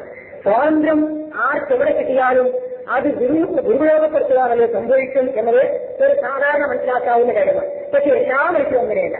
വിവേകമുള്ള ആളുകൾക്ക് സ്വാതന്ത്ര്യം കിട്ടിയാൽ ആ മനുഷ്യർ സ്വാതന്ത്ര്യം നല്ല അവസരത്തിന് വേണ്ടി വിനിയോഗിക്കും. അവിവേകികളായ ആളുകൾക്ക് സ്വാതന്ത്ര്യം കിട്ടിയാൽ അത് ചീത്ത അവസരങ്ങൾക്ക് വേണ്ടി വിനിയോഗിക്കും. അത് സ്വാതന്ത്ര്യത്തെ വിനിയോഗിക്കുന്നിടത്ത് മനുഷ്യനെ ഭരിക്കുന്നത് വിവേകമാണോ അവിവേകമാണോ എന്ന് നിരീക്ഷിക്കാൻ വേണ്ടിയാണ് ഈ മനുഷ്യനെ സൃഷ്ടിച്ചതും മനുഷ്യനെ നിയോഗിക്കുന്നതും. അപ്പോൾ മനുഷ്യരെല്ലാം സ്വാതന്ത്ര്യം നൽകിയിട്ടുണ്ട്. ആ സ്വാതന്ത്ര്യം നൽകുക എന്ന് വെച്ചാൽ പടച്ചവന്റെ ഭാഗം നിർത്തിവെക്കാറുള്ളതാണ്. അപ്പൊ അള്ളാഹുവിന്റെ ആധിപത്യത്തിന്റെ ഭാഗം തന്നെയാണ് മനുഷ്യ നൽകിയ സ്വാതന്ത്ര്യം. അള്ളാഹുവിന്റെ ഭരണാധികാരത്തിന്റെ ഭാഗം തന്നെയാണ് നമ്രൂദിന് കൊടുത്ത അധികാരവും, സുലൈമാൻ നബിക്ക് കൊടുത്ത അധികാരവും, താലൂത്തിന് കൊടുത്ത അധികാരവും, മറ്റാളുകൾക്ക് കൊടുത്ത അധികാരവും ഒക്കെ. അത് അള്ളാഹുവിന്റെ അധികാരത്തിൽ കുറവ് വരുത്തിക്കൊണ്ടോ അള്ളാഹുവിന്റെ അധികാരം രംഗത്ത് നിന്ന് മാറ്റിവെച്ചുകൊണ്ടോ അല്ല. അപ്പൊ അള്ളാഹുവിന്റെ അധികാരം എന്ന് വെച്ചാൽ നമ്പൂരിന്റെ ഭരണാധികാരത്തിന്റെ ഉള്ളിൽ വരുന്ന കാര്യമല്ല, അല്ലെങ്കിൽ നമ്പൂരിന്റെ ഭരണാധികാരം കൊണ്ട് തോറ്റു പോകുന്ന കാര്യമല്ല. ഭരണാധികാരിയെ എല്ലാ ഭാഗത്തു നിന്നും ഭരിച്ചുകൊണ്ടിരിക്കുന്ന പരമമായ ഭരണാധികാരമാണ് അള്ളാഹുവിന്റെ ഭരണാധികാരം. ആ ഭരണാധികാരത്തിൽ അള്ളാഹു താരയല്ലാത്ത ഒരാൾക്കും പങ്കെടുക്കുന്ന ചരിത്രത്തിൽ ഒരു മുതലമാരും വിശ്വസിച്ചിട്ടില്ല. ഉണ്ടെന്ന് തെളിയിക്കാനായിട്ട് സാധ്യമാണ്. രാജാധിരാജനായ അള്ളാഹുവിനെ പറ്റി കണിശമായ ധാരണ ചരിത്രത്തിൽ ഏത് കാലത്തും ഉള്ള മുതലാളുണ്ടായിട്ടുണ്ട്. എന്നിട്ട് ഇപ്പോൾ വിളിച്ചു പറയാം എല്ലാത്തിനും കർത്തവം വേണം. പക്ഷേ അടുത്തവരുടെ ആധിപത്യം മാത്രം അംഗീകരിക്കാൻ ഇവിടുത്തെ കുറെ ആളുകൾ തയ്യാറില്ല. എന്താണ് ഈ പറയുന്ന വാക്കിന്? അള്ളാഹുവിന്റെ ആധിപത്യം മുഹമ്മദ് സുബ്ഹാനഹു മാത്രമായിരുന്നില്ല അംഗീകരിച്ചു. അബൂജഹൽ അംഗീകരിച്ചു. അബൂജഹൽ അള്ളാഹുവിന്റെ പരമാധികാരം അംഗീകരിച്ചിരുന്നു. മന്ദിരിഹി മലക്കൂത്തുസമാവാത്തുകൾ അറിഞ്ഞു. ആരുടെ കയ്യിലാകുന്നു ആകാശങ്ങളുടെയും ഭൂമിയുടെയും പരമാധികാരം എന്ന് ചോദിച്ചാൽ അതൊക്കെ പടച്ചതമ്പുരാന്റെ കയ്യിലാണ് എന്നായിരുന്നു അബൂജഹൽ മറുപടി പറഞ്ഞത്. അതായിരുന്നു മക്കയിലെ മുഴുവൻ മുസ്ലിംകളും മറുപടി പറഞ്ഞത്. ആകാശങ്ങളുടെയും ഭൂമിയുടെയും പരമാധികാരം അള്ളാഹുവിന് മാത്രമാണ്. രാജാധിരാജൻ അള്ളാഹുവാണ് എന്ന് മുസ്ലിംകൾക്ക് മാത്രമല്ല മുസ്ലിംകൾക്ക് പോലും അറിയാമായിരുന്നു. എന്നിട്ട് ഇന്നൊരു കൂട്ടുകൊണ്ട് അറിയാമേ ഞങ്ങളല്ലാത്തവരൊക്കെ അള്ളാഹു അല്ലാത്തവരെ പരമാധികാരികളായി അംഗീകരിക്കുന്നു. ഞങ്ങൾ മാത്രമാണ് അള്ളാഹുവിന് നഷ്ടപ്പെട്ടവരെ പരമാധികാരം തിരിച്ചു വാങ്ങിക്കൊടുക്കാൻ വേണ്ടി പ്രവർത്തിക്കുന്നതാണ്. എന്തൊരു വിചിത്രമായ രാഷ്ട്രീയ ധാരണയാണ്. ഈ തരത്തിലുള്ള ധാരണകളുമായി പൊരുത്തപ്പെട്ടു പോകാൻ യഥാർത്ഥ ഇസ്ലാമിക വിഷയമുള്ള ആളുകൾക്ക് സാധിക്കും. മറ്റും അള്ളാഹുവിന്റെ അധികാരത്തിന്റെ പരിധിയാണ് മനുഷ്യന് പരസ്പരം കൊടുത്തേക്കാവുന്ന അധികാരത്തിന്റെ പരിധി എന്താണെന്ന് മുസ്ലിങ്ങൾക്ക് തിരിച്ചറിയാം. തൂക്കി നിങ്ങൾക്ക് മനസ്സിലാവും. അടുത്തവരെ നീ ഉദ്ദേശിക്കുന്ന ആളുകൾക്ക് നീയാണ് ഭരണാധികാരം നൽകുന്നത്. തന്ത്രികൾ നിൽക്കുക നിങ്ങൾ തെറ്റാവും. നീ ഉദ്ദേശിക്കുന്ന ആളുകളിൽ നിന്ന് നീയാണ് ഭരണാധികാരം എടുത്തു മാറ്റുന്നത്. തുരീസമം തെറ്റാവും. നീ ഉദ്ദേശിക്കുന്ന ആളുകൾക്ക് നീയാണ് ഇസത്ത് കൊടുക്കുന്നത്. തുരീസമം തെറ്റാവും. നീ ഉദ്ദേശിക്കുന്ന ആളുകൾക്ക് നീയാണ് നിങ്ങളെയും അപമാനവും എത്തിയത്. അത് ഒരാൾ പ്രതാപിയാകണമോ അതല്ല അപമാനിക്കപ്പെടണമോ എന്ന് തീരുമാനിക്കുന്നത്, ഒരാൾ അധികാരിയാകണമോ അധികാരത്തിന് പുറന്നുള്ളാമോ എന്ന് തീരുമാനിക്കപ്പെടുന്നത് അതൊക്കെ അള്ളാഹുവിൽ നിന്നാണ് എന്നാണ് രാജാധിരാജനായ അള്ളാഹുവിനെ പറ്റി എനിക്ക് മനസ്സിലാക്കിയിട്ടുള്ള എല്ലാ മുസ്ലിങ്ങളും മനസ്സിലാക്കുന്നത്. കേരളത്തിൽ ഏത് ഭരണകൂടം വന്നാലും അർത്ഥം തോറ്റുമെന്ന് മുസ്ലിങ്ങൾക്കാർക്കും വിശ്വസിക്കാൻ പറ്റും. പടച്ചവന്റെ അധികാരം അവസാനിച്ചൊന്നും വിശ്വസിക്കാൻ നോക്കിയില്ല. പടച്ചവന്റെ വ്യവസ്ഥ താഴ്ന്നതായും വിശ്വസിക്കാൻ നോക്കിയില്ല. പടച്ചവന്റെ ആധിപത്യത്തിന് ബംഗാളൂരിൽ വിശ്വസിക്കാൻ നോക്കിയില്ല. പടച്ചവന്റെ വ്യവസ്ഥ താറുമാറായിട്ടില്ല. പടച്ചവന്റെ വ്യവസ്ഥ ഏറ്റവും ശരിയായ രൂപത്തിൽ അള്ളാഹു ഉദ്ദേശിക്കുന്ന സമയം വരെ നിലനിൽക്കും. അള്ളാഹു താര ഉദ്ദേശിച്ച് ഏത് കാലത്താണ് ഈ വ്യവസ്ഥ താറുമാറാകുന്നത് അള്ളാഹു താര ഉദ്ദേശിക്കുന്നത് മാത്രമേ ഈ പ്രാബല്യമായ അള്ളാഹുവിന്റെ വ്യവസ്ഥ താറുമാറാവുകയുള്ളൂ. ആ വ്യവസ്ഥ എവിടെയും താറുമാറായില്ല. അത് ദൈവിക വ്യവസ്ഥ എന്ന് പറയപ്പെടുന്ന വ്യവസ്ഥ എവിടെയും താറുമാറായി കഴിഞ്ഞിട്ടില്ല. പിന്നെ ഉള്ള പ്രശ്നം എന്താണ്? പിന്നെ വ്യവസ്ഥയുടെ വേറെ ഒരു ഭാഗമുണ്ട്. ആ ഭാഗമാണ് അതിന് വ്യവസ്ഥ എന്നല്ല ഖുർആൻ പറഞ്ഞത്. ഈ വാക്കുകൾ എനിക്ക് വാക്കുകളോട് പ്രത്യേക വൈരാഗ്യമുള്ളതല്ല. ഒരു മുസൽമാൻ ദീനിന്റെ പേരിൽ സംസാരിക്കുന്നിടത്ത് ഒരു വാക്ക് പറയുകയാണെങ്കിൽ ആ വാക്ക് ഖുർആനിൽ ഹദീസിലുള്ള വാക്ക് മാത്രമേ പറയാൻ പാടുള്ളൂ. ഇന്നത്തെ മലയാളത്തിലുള്ള ഭാഷയിലുള്ള വാക്ക് ഖുർആനിലും ഹദീസിലുള്ള പ്രശ്നമല്ല. ഇസ്ലാം ദേശമാണ് എന്നത് റസൂൽ പറയാത്ത വാക്ക്, സഹാബത്ത് പറയാത്ത വാക്കാണ്. ഇസ്ലാം ദേശമാണ്, ഇസ്ലാം രാഷ്ട്രമാണ്, ഇസ്ലാം ഭരണമാണ്, ഇസ്ലാം ശക്തിയാണ്, ഇസ്ലാം ശരണമാണ്, ഇസ്ലാം സ്വാതന്ത്ര്യമാണ്. ഈ ശൈലി യഥാർത്ഥത്തിൽ അള്ളാഹുവിന്റെ പ്രവാചകൻ പഠിപ്പിക്കാത്തത്. അതുപോലെ തന്നെയാണ് ദൈവിക വ്യവസ്ഥ എന്ന് പറയുന്ന ഈ വാക്കുണ്ട്. ഈ ദൈവിക വ്യവസ്ഥ എന്ന് പറയുന്നത് ഇവർ ഉദ്ദേശിക്കില്ല. ഇവരുടെ ഉറുദു അറബി പ്രസിദ്ധീകരണങ്ങളൊക്കെ ഉപയോഗിക്കുന്ന വാക്ക് എന്താണ്? നിലാം ഇലാഹി. ഉറുദുവിൽ പറയുകയാണെങ്കിൽ നിസാമിയെ ഇലാഹി. നിസാമിയെ ഇലാഹി എന്നോ നിലാം ഇലാഹി എന്നോ ഉള്ള ഒരു പദപ്രയോഗം ഖുർആനിന് അജ്ഞാതമാണ്, ഹദീസിന് അജ്ഞാതമാണ്. അങ്ങനെ ഒരു വാചന ഖുർആനിന് ഹദീസിന് നിലാം ഇലാഹി, ഇലാഹിയായ വ്യവസ്ഥ. അതിനർത്ഥം ഇലാഹിയായ വ്യവസ്ഥ ഇല്ല എന്ന് പറയുന്നത്. നേരെ മറിച്ച് ഖുർആൻ എന്ന് എന്താണെന്നല്ലോ, ഖുർആനിലുള്ളത് ഇലാഹിയായ ഹിദായത്ത്, ഇലാഹിയായ മാർഗദർശനം, ദൈവികമായ മാർഗദർശനം. അതാണ് ഖുർആനിൽ. ദൈവികമായ മാർഗദർശനം എന്തിനാണ്? മുസൽമാൻ എങ്ങനെയാണ് ഭക്ഷണം കഴിക്കേണ്ടത്, മുസൽമാൻ എങ്ങനെയാണ് വെള്ളം കുടിക്കേണ്ടത്, മുസൽമാൻ എങ്ങനെയാണ് അയൽക്കാരനോട് പെരുമാറേണ്ടത്, മുസൽമാൻ എങ്ങനെയാണ് ഭാര്യയോട് പെരുമാറേണ്ടത്, മുസൽമാൻ എങ്ങനെയാണ് കൃഷിയോട് പെരുമാറേണ്ടത്, മുസൽമാൻ എങ്ങനെയാണ് കച്ചവടം ചെയ്യേണ്ടത്, മുസൽമാൻ എങ്ങനെയാണ് കൃഷി ചെയ്യേണ്ടത് എന്ന് തുടങ്ങിയിട്ട് മുസൽമാനായ മനുഷ്യന്റെ മുഴുവൻ ജീവിതത്തിലേക്കും വെളിച്ചം വീശുന്ന ദൈവികമായ മാർഗദർശനം, ഹിദായത്ത്, സന്മാർഗത്തെ പറ്റിയുള്ള ബോധനം. അതാണ് വിശുദ്ധ ഖുർആനിൽ. വിശുദ്ധ ഖുർആനത്തിന് പരിചയപ്പെടുന്നത് എങ്ങനെയാണ്? ഉദല്ലിൽ മുത്തഖീന, ജീവിതത്തെ ഉന്നതായ്മകളിൽ നിന്ന് കാത്തു സൂക്ഷിക്കാൻ താല്പര്യമുള്ള മനുഷ്യന്മാർക്ക് ജീവിതത്തിൽ മുഴുവൻ നേർമാർഗം കാണിച്ചു കൊടുക്കാൻ വേണ്ടിയുള്ളതാണ് ഈ കിതാബ് എന്ന് പറഞ്ഞിട്ടാണ് ഖുർആനിനെ തന്നെ പരിചയപ്പെടുന്നത്. അങ്ങനെ അള്ളാഹുവിങ്കിൽ നിന്നുള്ള ഹുദ, അള്ളാഹുവിങ്കിൽ നിന്നുള്ള മാർഗദർശനം എന്നതല്ലാതെ ദൈവികമായ വ്യവസ്ഥ എന്നുള്ള വാക്ക് തന്നെ അവർ പറയുന്നില്ല. പിന്നെ ഖുർആനിലെ ഖദറാണ്, തഖ്ദീർ. വ്യവസ്ഥ എന്ന് പറഞ്ഞ വാക്കിന് രണ്ടർത്ഥമുണ്ട്. ആ രണ്ടർത്ഥത്തിൽ ഒരർത്ഥം ഞാൻ നേരത്തെ പറഞ്ഞു, അള്ളാഹു ഈ പ്രപഞ്ചത്തെ നയിച്ചുകൊണ്ടിരിക്കുന്ന വ്യവസ്ഥ. ഇവിടെ ഓരോ ജീവിയും എങ്ങനെ ജനിക്കണം, എങ്ങനെ മരിക്കാം, ഓരോ സസ്യവും എങ്ങനെ വളർത്തണം, എങ്ങനെ കായ്ക്കണം, എങ്ങനെ വളരണം, ഓരോ നക്ഷത്രവും എങ്ങനെ സഞ്ചരിക്കണം, ഓരോ ഗ്രഹവും സ്വന്തം വച്ചുകൊണ്ട് എങ്ങനെ തിരിയണം, വലിയ നക്ഷത്രത്തിന്റെ ചുറ്റും എങ്ങനെ കറങ്ങിക്കൊണ്ടിരിക്കണം എന്നൊക്കെ തുടങ്ങിയിട്ട് ഈ പ്രപഞ്ചത്തിലെയും ഭൂമിയിലെയും മുഴുവൻ കാര്യങ്ങളെ സംബന്ധിച്ചുള്ള വ്യവസ്ഥ.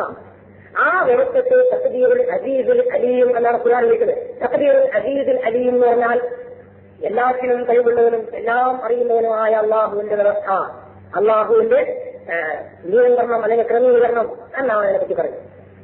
ആ വ്യവസ്ഥ ഒരിക്കലും താറുമാറാവുകയില്ല, താറുമാറാക്കാൻ സാധിക്കുകയുമില്ല. അത് താറുമാറാക്കുന്നത് പേടിച്ചിട്ടല്ല അള്ളാഹു തആല ഈ ലോകത്തേക്ക് പ്രവാചകന്മാരായത്. പിന്നെ നിങ്ങൾ ഈ പറയുന്ന തരത്തിൽ ഒരു മനുഷ്യൻ അവന്റെ ജീവിതത്തെ മുഴുവൻ കൂടി ശരിയായ വിധത്തിൽ നേർമാർഗത്തിൽ ഉറപ്പിച്ചു നിർത്താൻ വേണ്ടി കൊടുക്കുന്ന തിരിച്ചുള്ള മാർഗദർശനം എന്നതാവുന്ന വ്യവസ്ഥ എന്ന് പറയുന്നത് എന്നുണ്ടെങ്കിൽ അത് ആ വാക്ക് ശരിയാണ്. കാരണം ആ വാക്ക് ഒരിക്കലും ഖുർആനിലും അധികം പ്രയോഗിക്കാത്ത വാക്കാണ്. നേരെ വെച്ച് പറയേണ്ടത് ദൈവികമായ മാർഗദർശനം, മനുഷ്യന്മാർക്ക് വഴി വിളക്കുമ്പോൾ വഴി കാട്ടാനല്ല പടക്കം വരാണ്ട് വെക്കൽ എന്നുള്ള ദോഷനാണ്. അതിനാണ് ഹിദായത്തിൽ ഹുദാന്നൊക്കെ പറഞ്ഞത്.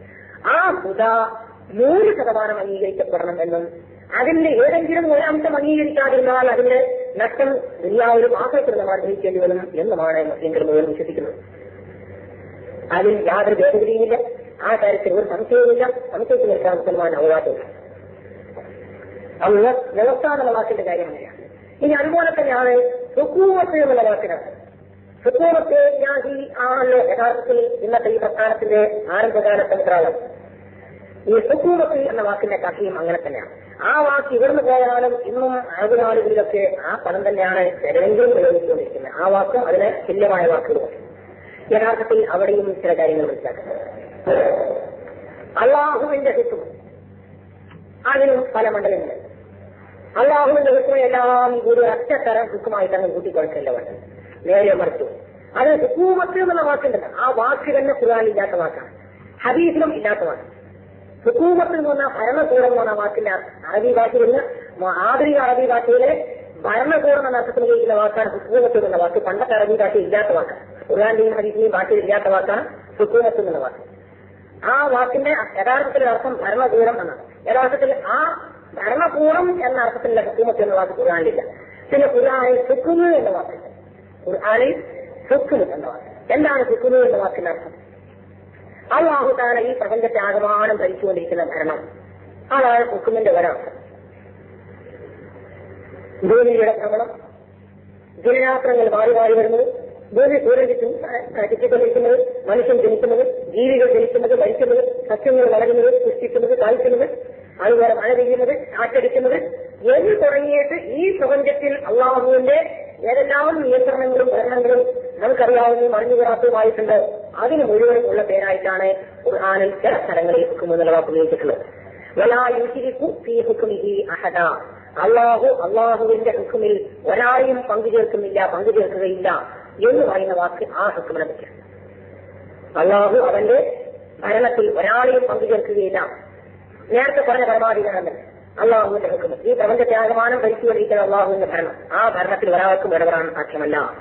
ഒരല്പനേരത്തേക്കെങ്കിലും ഉദയത്തെയോ അസ്തമയത്തെയോ മഴയെയോ കാറ്റിനെയോ വെയിലിനെയോ അതിനെയൊക്കെ ഭേദഗതിപ്പെടുത്താൻ, അതുപോലെ തന്നെ ജീവിതത്തെയും മരണത്തെയും മാറ്റി നിർത്താൻ, ഭാഗ്യപ്രസാദങ്ങളെ നിയന്ത്രിക്കാൻ, അങ്ങനെ അള്ളാഹുവിന്റെ ഭരണത്തിൽ ഒരു ചെറിയ ഇടപെടൽ പോലും നടത്താൻ മനുഷ്യന്മാർക്കാർക്കും സാധ്യമല്ല. അതിന് അധികാരവുമില്ല.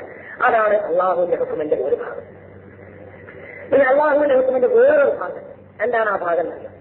ആ ഭാഗം ഇന്നതാണ് ഹലാലായത്, ഇന്നതാണ് ഹറാമായത്, ഇന്നതാണ് വാജിബായത്, ഇന്നതാണ് മനുഷ്യൻ ചെയ്യാൻ പാടില്ലാത്തത് എന്ന് വിധി കൽപ്പിക്കാനുള്ള അവകാശം. അതും അള്ളാഹുവിന്റെ ഹുക്മിന്റെ ഒരു ഭാഗമാണ്. കൽവാംസം ഹറാമാണ് എന്ന് പറയൽ അത് അള്ളാഹുവിന്റെ ഹുക്മാണ്. അള്ളാഹുവിനാണ് അത് പറയാറുള്ളത്. അതുപോലെ കളവ് പറയൽ അത് പാപമാണ്, സത്യം പറയൽ പുണ്യമാണ്. അതുപോലെ കൊലപാതകം പൊറുക്കപ്പെടാത്ത പാപമാണ്, വ്യഭിചാരം ഏറ്റവും മ്ലേച്ഛമായ പാപമാണ് എന്നിങ്ങനെ പാപത്തെ പറ്റിയും അതുപോലെ അതിനെതിരെയുള്ള പുണ്യത്തെ പറ്റിയും ഒക്കെ പറയാനില്ല. ഒരു കാര്യത്തെ ഹലാലാക്കാൻ ഇന്ന സാധനങ്ങളെ ഭക്ഷിക്കാൻ പാടുള്ളൂ, ഇന്ന സാധനം ഭക്ഷിക്കാൻ പാടില്ല, അല്ലെങ്കിൽ ഇന്ന രൂപത്തിൽ മാത്രം വിവാഹം കഴിക്കാവുന്ന രൂപത്തിൽ വിവാഹം കഴിക്കാൻ പാടില്ല, ഇന്നവരെ വിവാഹം കഴിക്കാവുന്ന വിവാഹം കഴിക്കാൻ പാടില്ല എന്നിങ്ങനെ തുടങ്ങിയിട്ട് ഇന്നത് ചെയ്യാം, ഇന്നത് ചെയ്തുകൂടാ, അല്ലെങ്കിൽ ഇന്നത് ചെയ്യണം, ഇന്നത് ചെയ്യരുത് എന്ന് പറയാൻ ഉള്ള അള്ളാഹുവിന്റെ അധികാരം.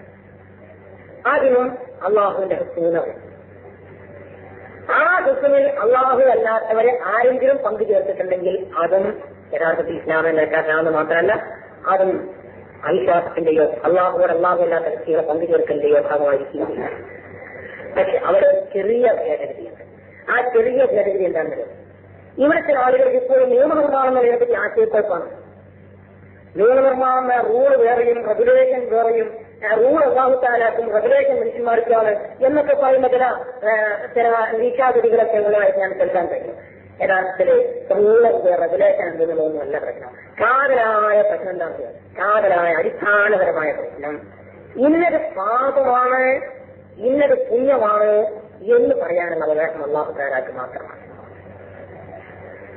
നേരെ മറിച്ച് ഇന്നത് ഇന്ന ഭൗതിക കാരണത്താൽ നീ ചെയ്യരുത് അല്ലെങ്കിൽ നീ ചെയ്യണം എന്ന് പറയാനുള്ള അവകാശം അള്ളാഹുല്ലാത്തവർക്കും ഉണ്ടാകാം എന്നുള്ള പറയുന്ന കാരണം. അതിനെയാണ് ഹറാമാക്കലെന്നും ഹലാലാക്കലെന്നും പറയുന്ന വാക്കിന്റെ അതിപ്പോ ഇനി മനസ്സിലാകുന്നില്ല എന്നെ കൊണ്ട് നിർത്തി. ഒരു മനുഷ്യൻ മറ്റൊരാളോട് കാര്യം ചെയ്യരുത് എന്ന് പറഞ്ഞാൽ അതിനർത്ഥം ആ കാര്യം ഹറാമാണ് എന്നല്ല. നീ അത് ചെയ്തുകൊള്ളൂ എന്ന് പറഞ്ഞാൽ അത് ഹലാലാണ് എന്നുമല്ല അതിനർത്ഥം. നേരെ മറിച്ച് ആ കാര്യം ഇവൻ അനുവദിക്കുന്നു അല്ലെങ്കിൽ ഇവൻ അനുവദിക്കാതിരിക്കുന്നു എന്ന് മാത്രമാണ്. അതിനെ അറബി ഭാഷയിൽ പറയുകയാണെങ്കിൽ അതിന് ഒരു മനുഷ്യൻ ഒരു കാര്യം മറ്റൊരാൾ ചെയ്യാൻ പാടില്ല എന്ന് പറഞ്ഞാൽ അറബി ഭാഷയിൽ ആ പ്രവർത്തനത്തിന് മൻട്ട് എന്നാണ് പറയാം. മൻട്ട് തടയല്, വിലക്കല്. അങ്ങനെ ഒരു കാര്യം തടയപ്പെട്ടാൽ അതിന് അറബി ഭാഷയിൽ മംനൂഅ് തടയപ്പെട്ടത്, വിലക്കപ്പെട്ടത് എന്നാണ് പറയുന്നത്. അത് പിതാവ് പുത്രനോട് ചെയ്യരുത് എന്ന് പറയുന്ന കാര്യമായിരുന്നാലും ശരി, അധ്യാപകൻ വിദ്യാർത്ഥിയോട് ചെയ്യരുത് എന്ന് പറയുന്ന കാര്യമായിരുന്നാലും ശരി, ഭരണാധികാരി പ്രജകളോട് ചെയ്യരുത് എന്ന് പറയുന്ന കാര്യമായിരുന്നാലും ശരി, ഏത് കാര്യമാണെങ്കിലും വിശ്വാസവുമായി ബന്ധപ്പെടാതെ, പാപപുണ്യങ്ങളുമായി ബന്ധപ്പെടാതെ, അള്ളാഹുവിന്റെ കർമ്മവുമായി കൂട്ടിമുട്ടാതെ, ദൈവികമായ വിധേയത്വവുമായും വിശ്വാസവുമായും കൂട്ടിമുട്ടാത്ത തരത്തിൽ ഒരാൾ മറ്റൊരാളോട് ഇന്ന കാര്യം ചെയ്യണമെന്നോ ചെയ്യണ്ട എന്ന് പറഞ്ഞാൽ അതിന്റെ അർത്ഥം ആ കാര്യം അയാൾ സ്വന്തം നിലക്ക് അനുവദിക്കുന്നു അല്ലെങ്കിൽ നിരോധിക്കുന്നു എന്നാണ്. എന്നാൽ അത് ഹറാമാക്കുന്നു, ഹലാലാക്കുന്നു എന്നാണ്. ഒരു വീട്ടിന്റെ വന്നിട്ട് അയാളുടെ വീട്ടിൽ വെച്ചിട്ട് ഇന്ന കാര്യങ്ങൾ ചെയ്യാൻ പാടുള്ളൂ, ഇങ്ങനെ ചെയ്യാൻ പാടില്ല എന്ന് പറയാൻ അവകാശം. എന്റെ വീട്ടിലായിട്ട് കടയെല്ലാം എടുക്കാൻ പാടില്ല എന്ന് പറയാനൊക്കെ അവകാശം. എന്റെ വീട്ടിൽ സ്വീകരിക്കാൻ പാടില്ല എന്ന് പറയാനൊക്കെ അവകാശം. ഇനി അതിനല്ലാത്ത മറ്റേതെങ്കിലും തരത്തിൽ അന്യായമല്ലാത്ത ഒരു കാര്യം നിയന്ത്രണത്തിൽ വെക്കാൻ അവകാശം. വീട്ടിലെ ഒരു ഉദാഹരണം പറഞ്ഞത് ഇത് തന്നെയാണ് വേറെ എവിടെയാണ്. ഒരു സ്കൂളിലാണെങ്കിൽ ആ സ്കൂളിലെ ഹെഡ്മാസ്റ്റർ അധാർമികമല്ലാത്ത അന്യായമല്ലാത്ത ഏത് കാര്യവും അദ്ദേഹത്തിന്റെ ആവശ്യമെന്ന് തോന്നുന്ന കാര്യം ചെയ്യണമെന്ന് പറയാനും ചെയ്യണമെന്ന് പറയാനും അവകാശമുണ്ട്. അങ്ങനെ ഒരാൾ അനുവദിക്കുന്ന കാര്യത്തിന് ഇസ്ലാമിന്റെ ഭാഷ ഹലാലിന് പേര് പറയില്ല, അറബി ഭാഷ ഹലാലിന് പേര് പറയില്ല, മസ്മൂഹ് എന്ന് പേര് പറയില്ല. മസ്മൂഹ് അങ്ങനെ ഒരാൾക്ക് ഒരു കാര്യം നിരോധിച്ചാൽ ആ നിരോധിച്ച കാര്യത്തിന് അറബി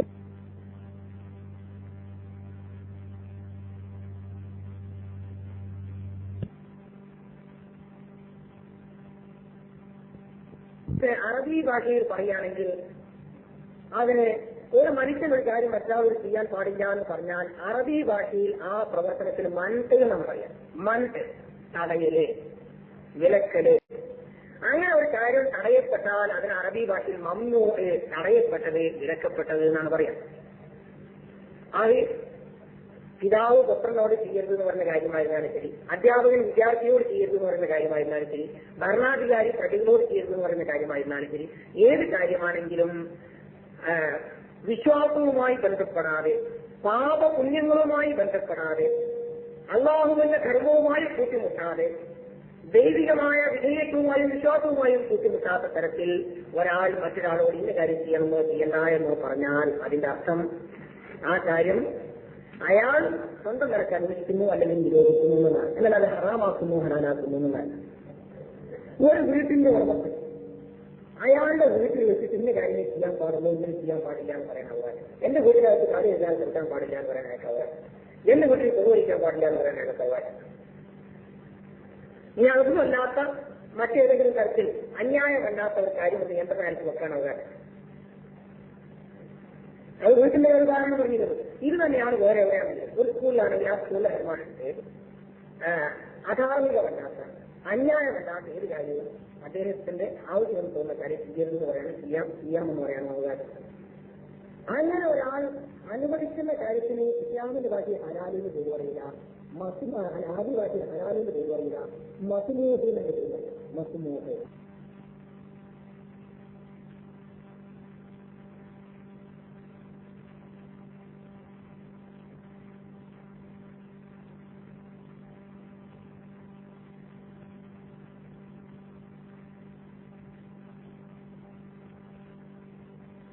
മതപരമല്ലാത്ത ഏതെങ്കിലും ഒരു കാര്യം ചെയ്യാൻ പാടില്ലാത്തതായിട്ട് ഞാൻ പറഞ്ഞല്ലോ.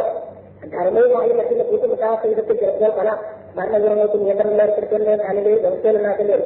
അങ്ങനെ പറയുന്നിടത്ത് ചെയ്യരുത് എന്നുള്ളൊരു ബോധം വെക്കുന്ന ഹറാമുന്നില്ല. ആ തകത്തീനം ഹറാമുണ്ടെന്ന് പറയാൻ ഇല്ലാതെ ഒരാൾക്കും അവകാശമില്ല.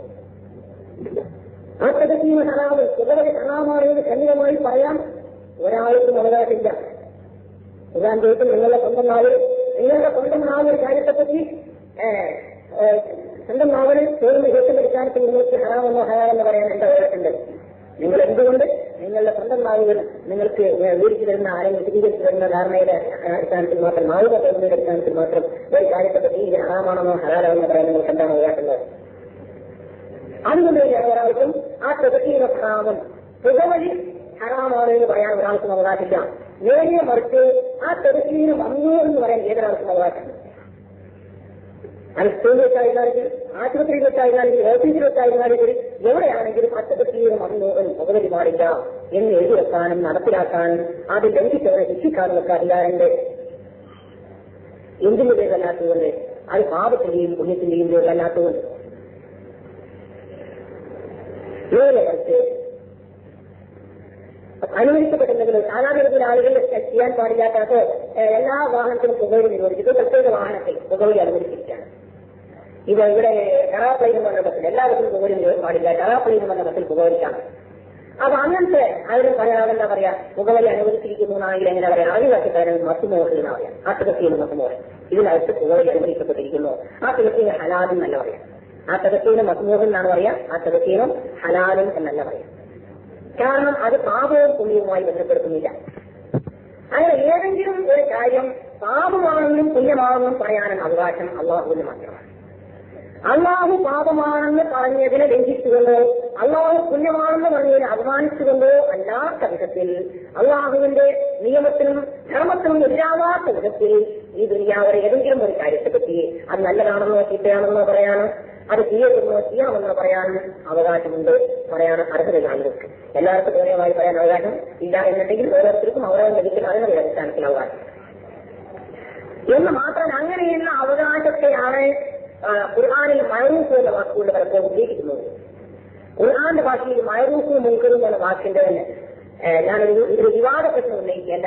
മഅറൂഫ് മുൻകർ എന്ന് ഖുർആൻ പറയുമ്പോൾ തന്നെ ഉദ്ദേശിക്കുന്നത് മനുഷ്യന്മാർക്ക് അവർ അംഗീകരിക്കുന്ന സാധാരണ സാമാന്യ മര്യാദയുടെ അടിസ്ഥാനത്തിൽ അഭികാമ്യമായിട്ടുള്ളതും ന്യായമായിട്ടുള്ളതും അംഗീകരിക്കുന്നതായ കാര്യത്തിനാണ് മഅറൂഫ് എന്ന് പറയുന്നത്.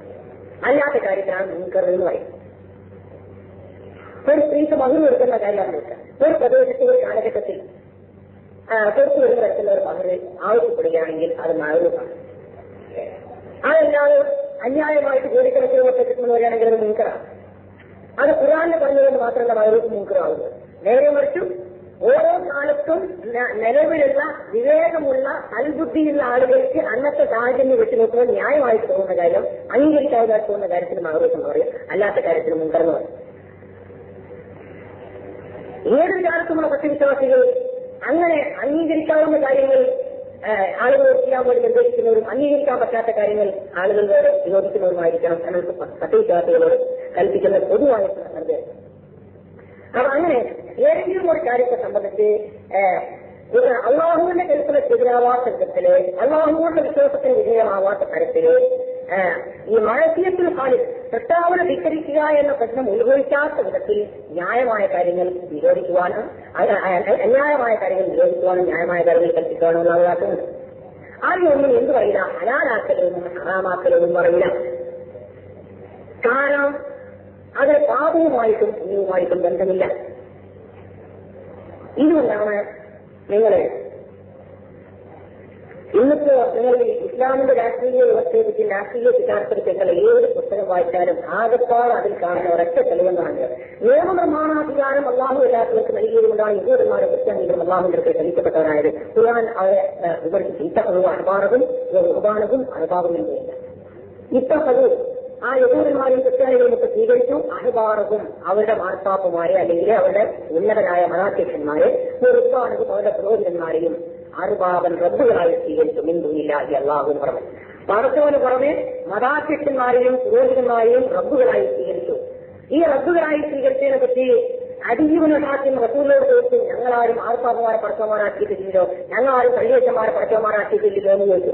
അപ്പൊ റസൂൽ വിശദീകരിച്ചു കൊടുത്തു, നിങ്ങളുടെ മതാധ്യക്ഷന്മാർ ഇന്ന കാര്യം ഹലാലാണെന്ന് പറഞ്ഞാൽ നിങ്ങൾ ഹലാലായി കണക്കാക്കുകയും മതാധ്യക്ഷന്മാർ ഇന്ന കാര്യം ഹറാമാണെന്ന് പറഞ്ഞാൽ നിങ്ങൾ ഹറാമായി കണക്കാക്കുകയും ചെയ്തില്ലേ, എന്നാൽ അത് തന്നെയാണ് അവരെ ദൈവമാക്കൽ എന്നതുകൊണ്ട് ഉദ്ദേശിക്കുന്നത് എന്ന് റസൂൽ മറുപടി പറഞ്ഞു. ഇതിന്റെ അടിസ്ഥാനത്തിലേക്ക് രാഷ്ട്രീയ സിദ്ധാന്തത്തിൽ ആൾക്കാരോട് ചോദിച്ചാണ് ഇതിന്റെ റസൂൽ പറഞ്ഞത് മതാധ്യക്ഷന്മാർക്ക് നിയമനിർമ്മാണാധികാരം കൊടുത്ത സാധനങ്ങളായി ഇവർക്ക് പ്രസിഡന്റുമാർക്കും പ്രധാനമന്ത്രിമാർക്കും നിയമനിർമ്മാണാധികാരം കൊടുത്ത നിങ്ങളും കാബുകളല്ലേ, അല്ലെങ്കിൽ അങ്ങനെ അധികാരം കൊടുക്കുന്ന കുക്കു തന്നെയല്ലേ? അതാണ് ഇന്നത്തെ ഏറ്റവും പ്രശസ്തമായിട്ട് ഇവിടുത്തെ എല്ലാ പുസ്തകങ്ങളും വായിക്കുന്ന കാര്യം മനസ്സിലാവും. അപ്പൊ നിയമനിർമ്മാണത്തിനുള്ള അധികാരം ഇവിടുത്തെ പ്രധാനമന്ത്രിമാർക്കും പ്രസിഡന്റുമാർക്കും രാജാക്കന്മാർക്കും കൊടുക്കുന്ന ആളുകൾ ആർക്കറിയാവുന്നു? ഈ മതാധ്യക്ഷന്മാർക്ക് നിയമനിർമ്മാണാധികാരം കൊടുത്തിട്ട് അള്ളാഹു താൻ ആക്ഷേപിച്ച ആ യഹൂദികളെയും ക്രിസ്ത്യാനികളെയും പോലെയാകുന്നു എന്നതാണ് രാഷ്ട്രീയത്തെ പറ്റിയുള്ള, രാഷ്ട്രീയത്തിൽ വരുന്ന ശിക്ഷയെ പറ്റിയുള്ള ഇന്നത്തെ ഈ പുതിയ ആളുകൾ ഉണ്ടാകുന്നത്. ഇന്ന് ശരിക്കും മനസ്സിലാക്കുന്നത് ബനൂ ഇസ്രായേൽ സമുദായം ആയവർക്ക് അനുസരിച്ചിട്ടുണ്ട്. ബനൂ ഇസ്രായേൽ സമുദായം ഒരുപാട് നല്ല രാജാക്കന്മാരെ അനുസരിച്ചിട്ടുണ്ട്, ചീത്ത രാജാക്കന്മാരെ അനുസരിച്ചിട്ടുണ്ട്. ബനൂ ഇസ്രായേൽ സമുദായം ഒരുപാട് നല്ല മന്ത്രിമാരെ അനുസരിച്ചിട്ടുണ്ട്, ചീത്ത മന്ത്രിമാരെ അനുസരിച്ചിട്ടുണ്ട്. മാർത്തോപ്പന്മാരുടെ ശാസ്ത്രിക ലേഖനങ്ങൾ അങ്ങേയറ്റം ബഹുമാനപുരസ്സരം ജീവിതത്തിൽ അംഗീകരിച്ചുകൊണ്ടിരിക്കുന്ന കാലത്ത് തന്നെ ആ ക്രിസ്ത്യാനികൾ ജൂലിയസ് സീസറുടെ നിയമങ്ങൾ അംഗീകരിക്കുന്നവരായിരുന്നു, അഗസ്റ്റിന്റെ നിയമങ്ങൾ അംഗീകരിക്കുന്നവരായിരുന്നു, അതുപോലെ മറ്റ് കോൺസ്റ്റന്റൈനോസിന്റെ നിയമങ്ങൾ അംഗീകരിക്കുന്നവരായിരുന്നു, മറ്റ് അനേകം റോമൻ രാജാക്കന്മാരുടെ നിയമങ്ങൾ അംഗീകരിക്കുന്നവരായിരുന്നു. എന്നിട്ട് എന്താ പരസ്പരം ഇത്തക്കവും ഉരുക്കവും ഉദറാവും മർബാവും ഇല്ല എന്ന് പറയാറുള്ളത്? ഖുർആൻ അങ്ങനെയാണുള്ളത്. എന്നങ്ങനെ പറയുന്നതല്ലേ?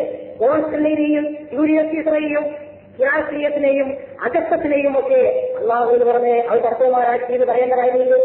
എന്താ പറയാതിരുന്നതിന് കാരണം? അവരവർ രാജാക്കന്മാരെയും മന്ത്രിമാരെയും അള്ളാഹുവിന് റബ്ബുകളാക്കിയെന്ന് ഖുർആൻ പറഞ്ഞോ? ഈ വിമർശിക്കപ്പെടുന്നവരുണ്ടല്ലോ, വിശുദ്ധ ഖുർആനിലെ ഈ വാക്യത്തിലൂടെ വിമർശിക്കപ്പെടുന്ന ആളുകൾ മാർപ്പാപ്പമാരെ മാത്രം അനുസരിച്ചവരല്ല, അവർ കർദിനാൾമാരെ മാത്രം അനുസരിച്ചവരല്ല, അവർ ബിഷപ്പുമാരെ മാത്രം അനുസരിച്ചവരല്ല. ഒരു ഭാഗത്ത് മാർപ്പാപ്പയെ അനുസരിക്കുന്നതോടൊപ്പം തന്നെ അവർ റോമാ ചക്രവർത്തിമാരെ അനുസരിച്ചുകൊണ്ടിരുന്നു, അവർ പേർഷ്യൻ ചക്രവർത്തിമാരെ അനുസരിച്ചുകൊണ്ടിരുന്നു.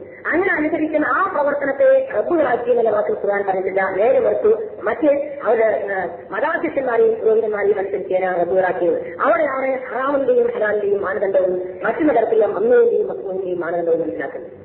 ഏതൊരാൾ പാപത്തിന്റെയും പുണ്യത്തിന്റെയും അടിസ്ഥാനത്തിൽ ഒരാൾ ഒരു വാക്ക് പറഞ്ഞതുകൊണ്ട് മറ്റൊരാളെ പാപമായി കണക്കാക്കുന്നു എന്നുണ്ടെങ്കിൽ അത് അയാളെ റബ്ബാക്കലാണ്. ഒരാൾ ഒരു കാര്യം പുണ്യമാണെന്ന് പറഞ്ഞുകൊണ്ട് പുണ്യമായി അംഗീകരിക്കുന്നുണ്ടെങ്കിൽ അയാൾ റബ്ബാക്കലാണ്. നേരെ മറിച്ച് ഭൗതികമായ കാരണങ്ങളാൽ ഒരാൾ കാര്യം സ്വീകരിക്കുന്നു പറയുകയും ആ ഭൗതികമായ കാരണത്താൽ മാത്രം മതത്തിനെതിരാവാത്ത വിധത്തിൽ ആ ഒരു കാര്യമാണെങ്കിൽ അത് ഒഴിവാക്കുകയും ചെയ്യുന്നു എന്നതുകൊണ്ടോ അല്ലെങ്കിൽ ഭൗതികമായ കാരണത്താൽ കാര്യം ചെയ്യണമെന്ന് പറയുകയും മതത്തിനെതിരാവാതിരിക്കുകയും ചെയ്തുകൊണ്ട് അയാൾ അനുസരിക്കുന്നതുകൊണ്ടോ അത് ഈ റബ്ബാക്കുക എന്ന വാക്കിന്റെ പരിധിയിൽപ്പെടുന്നില്ല. അതാണ് ഹറാമിന്റെയും ഹലാലിന്റെയും മസൂഹിന്റെയും മണ്ണുവിന്റെയും കാര്യങ്ങൾ തമ്മിലുള്ള വ്യത്യാസം. നേരെ മറിച്ച് മാർപ്പാപ്പമായ കാര്യം അങ്ങനെയല്ല. സന്താന നിയന്ത്രണം ഹലാലാണ് എന്ന് മാർപ്പാപ്പ രേഖപ്പെടുത്തിയാൽ ലോകം അങ്ങോളം ഇങ്ങോളം കത്തോലിക്കത് ഹലാലായി കണക്കാക്കും. ഹറാമാണെന്ന് രേഖപ്പെടുത്തിയാൽ ലോകം അങ്ങോളം ഇങ്ങോളം കത്തോലിക്കത് ഹറാമായി അംഗീകരിക്കും. നേരെ മറിച്ച് ഇറ്റലിയിലെ ഭരണാധികാരിയോ ഫ്രാൻസിലെ ഭരണാധികാരിയോ ഇംഗ്ലണ്ടിലെ ഭരണാധികാരിയോ ജർമ്മനിയിലെ ഭരണാധികാരിയോ ദുനിയാവിൽ ഏത് ഭരണാധികാരി സന്താനങ്ങളും ഹലാലാണെന്ന് പറഞ്ഞാലും ലോകം അങ്ങോളം ഇങ്ങോളം കത്തോലിക്കൽ ഹലാലായി കണക്കാക്കുകയില്ല. ഹറാമാണെന്ന് പറഞ്ഞാൽ ഹറാമായിട്ടും കണക്കാക്കുകയില്ല. കാരണം അവർക്ക് ഈ നിയമത്തോടുള്ള ബന്ധവും മറ്റു നിയമത്തോടുള്ള ബന്ധവും രണ്ടും രണ്ടാണ്. ഭരണാധികാരികളുടെ ചെയ്യണമെന്നോ ചെയ്യണമെന്ന് പറയുന്ന കൽപ്പനയും മാർപ്പാപ്പയുടെ ചെയ്യണമെന്നോ ചെയ്യണമെന്ന് പറയുന്ന കൽപ്പനയും രണ്ടും രണ്ടടിസ്ഥാനത്തിലാണ് അവർ കണക്കാക്കുന്നത്. മാർപ്പാപ്പമാരുടെ കൽപ്പന ക്രൈസ്തവരെ അനുസരിക്കുന്നത് പോലീസും പട്ടാളവും കാണുന്നവർക്ക് മാത്രമല്ല അനുസരിക്കും. അത് പോലീസ് കാണാത്തവർക്ക് അനുസരിക്കും, പട്ടാളം കാണാത്തവർക്ക് അനുസരിക്കും, സ്വകാര്യ ജീവിതത്തിൽ അനുസരിക്കും. എന്തുകൊണ്ട്? വിശ്വാസമുള്ളതുകൊണ്ട്. പാപത്തെ പറ്റിയും പുണ്യത്തെ പറ്റിയും വിശ്വാസമുള്ളതുകൊണ്ട്. ഈ പാപം എന്ന് പറഞ്ഞ കാര്യം ചെയ്താൽ അതിന് അനന്തമായ ശിക്ഷ കിട്ടുമെന്ന് വിശ്വാസമുള്ളതുകൊണ്ട്, പുണ്യം എന്ന കാര്യം ചെയ്താൽ അവസാനിക്കാത്ത ഫലം കിട്ടുമെന്ന് വിശ്വാസമുള്ളതുകൊണ്ട്, ആ വിശ്വാസമുള്ളത് കൊണ്ടാണ് സ്വകാര്യ ജീവിതത്തിലും പട്ടാളം കാണാത്ത ജീവിതത്തിലും പോലീസ് കാണാത്ത ജീവിതങ്ങൾക്കുമെല്ലാം അവരാണ് നിയമം അംഗീകരിക്കുന്നത്. നേരെ മറ്റ് ഭരണാധികാരികളുടെ നിയമം അങ്ങനെയല്ല.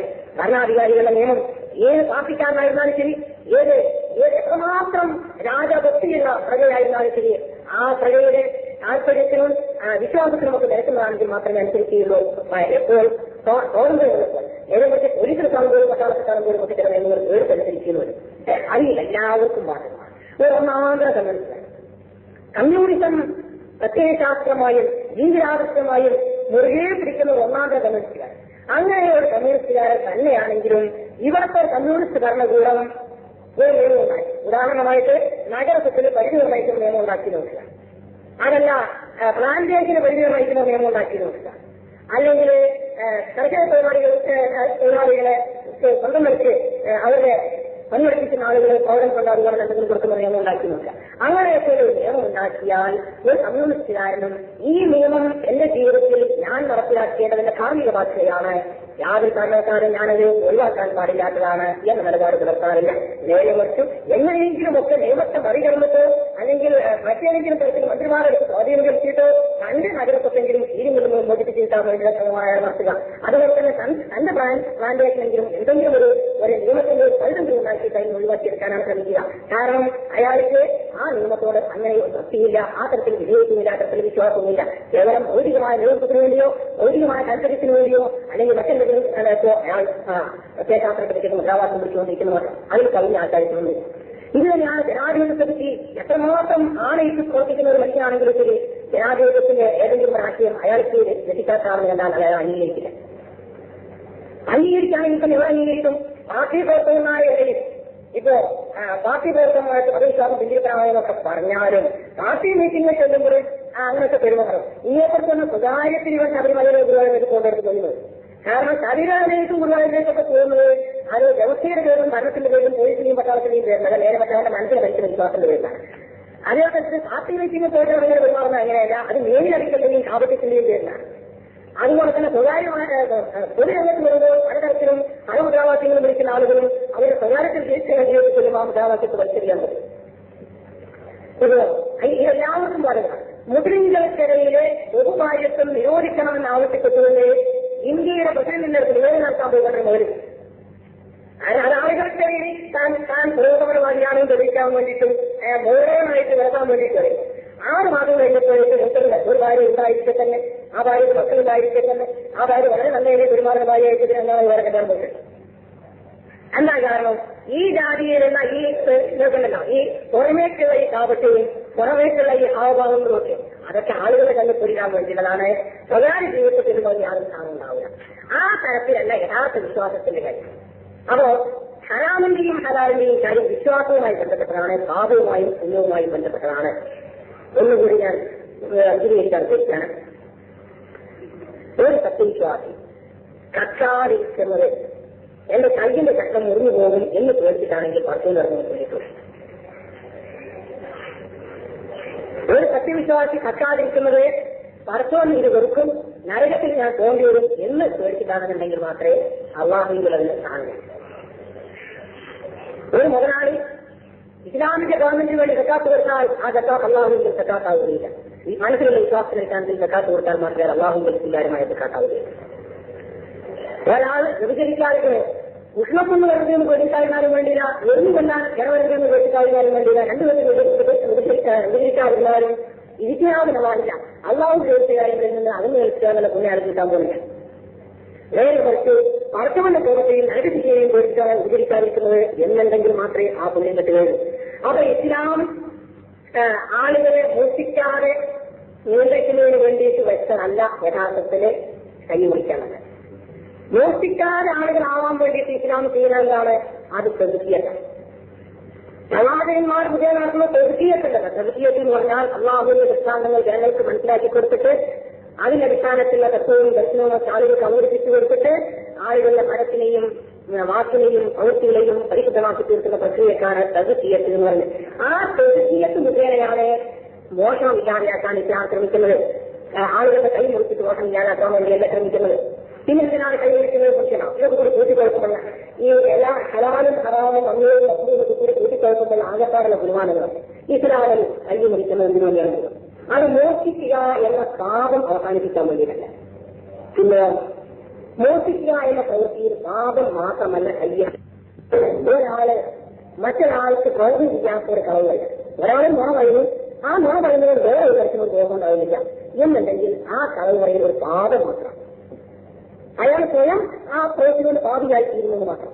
നേരെ മറിച്ച് ഒരാളുടെ സ്വത്ത് അപഹരിച്ചെടുക്കാനോ ഒരാളെ വഞ്ചിച്ച് കൊല്ലാനോ വേണ്ടിയിട്ടാണ് കളവ് പറയുന്നുണ്ടെങ്കിലോ ആ കളവ് പറയൽ ഒറ്റയ്ക്ക് ചെയ്യുന്ന ഒരു പാപമല്ല, നേരെ മറിച്ച് വേറെ ഒരാളോട് ചെയ്യുന്ന ഒരു ക്രിമിനൽ കുറ്റമാണ്. അത് മനുഷ്യന്മാർ ചെയ്യുന്ന പാപങ്ങൾ രണ്ടു തരത്തിലുണ്ടാകാം. ഒന്ന്, സ്വയം ചീത്തയാവുക മാത്രം ചെയ്യില്ല, വേറെ ആരും ചീത്തയാക്കാത്ത, വേറെ ആർക്കും ഉപദ്രവം ചെയ്യാത്ത പാപങ്ങൾ ഉണ്ടായിരിക്കാം. നേരെ മറിച്ച് വേറെ ആർക്കെങ്കിലും ഉപദ്രവം ഉണ്ടാക്കുകയോ വേറെ ആരെങ്കിലും ചീത്തയാക്കുകയോ ചെയ്യുന്ന പാപം ഉണ്ടായിരിക്കാം. അന്യരെ ചീത്തയാക്കുന്ന അല്ലെങ്കിൽ അന്യരെ ദ്രോഹിക്കുന്ന ക്രിമിനൽ സ്വഭാവമുള്ള കാര്യങ്ങൾ ചെയ്യാൻ ഇസ്ലാം ഒരാദർശമെന്ന നിലക്കല്ല, നേരെ മറ്റ് മുസ്ലിം സമൂഹം ഒരു സമൂഹത്തിന്റെ താല്പര്യം സംരക്ഷിക്കാൻ വേണ്ടി അനുവദിക്കാൻ നോക്കില്ല. അതായത് ഒരു മുസൽമാന് സ്വന്തം ജീവിതത്തെ പരിശുദ്ധമാക്കാനല്ല ചട്ടവല കൈവരിക്കുന്നതിന് ആവശ്യം. നേരെ മറ്റ് ഒരു മുസൽമാൻ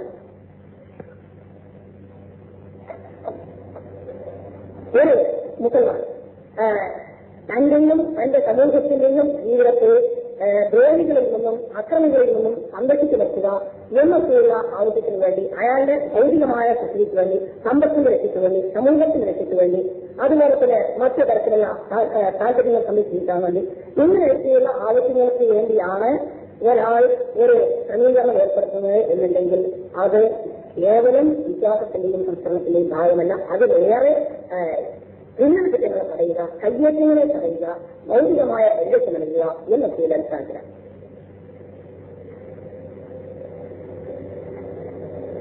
ഞാൻ ആർക്കെങ്കിലും താല്പര്യമുണ്ടെന്നുണ്ടെങ്കിൽ ദയവായിട്ട് ആ കാര്യം പരസ്യമായി പറഞ്ഞു പറയാം. ഈ പൂച്ചകളിൽ വൃത്തിയൊക്കെ ആൾക്കാരുണ്ട്, മനുഷ്യത്വം നടക്കാത്ത സമയമാണ്. ആ സമീപനം ഒഴിവാക്കാൻ ആർക്കെങ്കിലും എന്റെ സംസാരം അതുപോലെ കുറക്കണമെന്നോ ഈ പ്രസംഗം തുറക്കണമെന്നോ ഏതെങ്കിലും ദുഃഖശക്തിയിൽ താല്പര്യമുണ്ടെങ്കിൽ അവർ ആ താല്പര്യം തുറന്നു അറിയാമല്ലോ.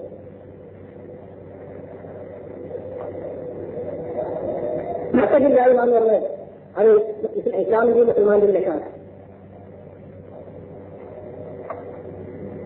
അത് ഞാൻ പറഞ്ഞു തന്ന ആശയം ഞാൻ ഒരിക്കൽ കൂടി വിശദീകരിച്ചാണ്. ഇസ്ലാം പാപങ്ങളെ രണ്ടുതരമായി കാണും. ഒന്ന്, പാപം എന്ന് പറയുമ്പോൾ ഒരു മനുഷ്യൻ സ്വയം ചീത്തയാവുകയും മറ്റുള്ളവരെ ചീത്തയാക്കുകയും കൂടി ചെയ്യുന്ന പാപം, അതിനെ ഇസ്മും ജിനായത്തുമായിട്ടാണ് ഖുർആൻ കാണുന്നത്. ഒന്ന് ഇസ്മാണ്, അതോടൊപ്പം അത് ജിനായത്തിന്റില്ല. നേരെ മറിച്ച് ഒരാളെ സ്വയം ചീത്തയാവുന്ന ഒരു കാര്യമാണെങ്കിൽ ഖുർആൻ അതിനെ ഇസ്മു മാത്രമായിട്ട് കാണുന്നു. ഈ ഇസ്മു ചെയ്തതിന്റെ പേരിൽ ഈ ദുനിയാവിൽ വെച്ച് ആരെയും ശിക്ഷിക്കാൻ ഇസ്ലാമിന്റെ വ്യവസ്ഥയില്ല.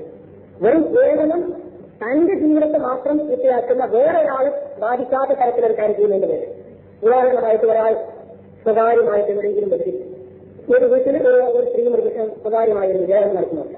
അതിന് ഇടപെടാൻ ഇസ്ലാം ആരെയും നിർദ്ദേശിക്കുന്നില്ല, വളരെ ഇടപെടരുതില്ല. എവിടെയെങ്കിലും സ്വകാര്യ ജീവിതത്തിൽ ആരെങ്കിലും എന്തെങ്കിലുമൊക്കെ ചെയ്യുന്നുണ്ടോ എന്നുള്ളത് തിരിഞ്ഞന്വേഷിച്ച് നടക്കുക, അതിൽ താരതമ്യം ചെയ്യുക, അതിനിങ്ങനെ ഉറ്റുനോക്കിക്കൊണ്ടിരിക്കുക എന്ന് പറയുന്നത് മുസൽമാൻ ചെയ്യാൻ പാടില്ല എന്നാണ് പറയും. നേരെ മറിച്ച് പരസ്യമായി സമൂഹത്തിന്റെ സദാചാര ഭദ്രതയ്ക്ക് ഭീഷണി ഉയർത്തുന്ന തരത്തിൽ ഒരാൾ പരസ്യമായി ഉപയോഗിക്കാൻ മുതിർന്നാൽ അത് കേവലം ഒരു പാപമല്ല, നേരെ മറിച്ച് ആ സമൂഹത്തെ ആകമാനം സദാചാര വിരുദ്ധമാക്കാനും ആ സമൂഹത്തെ ആകമാനം കുറച്ചു വരാനും വേണ്ടി ചെയ്യുന്ന ഒരു ക്രിമിനൽ കുറ്റമാണ്. ആ ക്രിമിനൽ കുറ്റത്തെ തടയാൻ വേണ്ടിയാണ് വ്യഭിചാരത്തിൽ ഇസ്ലാം ശിക്ഷിച്ചത്.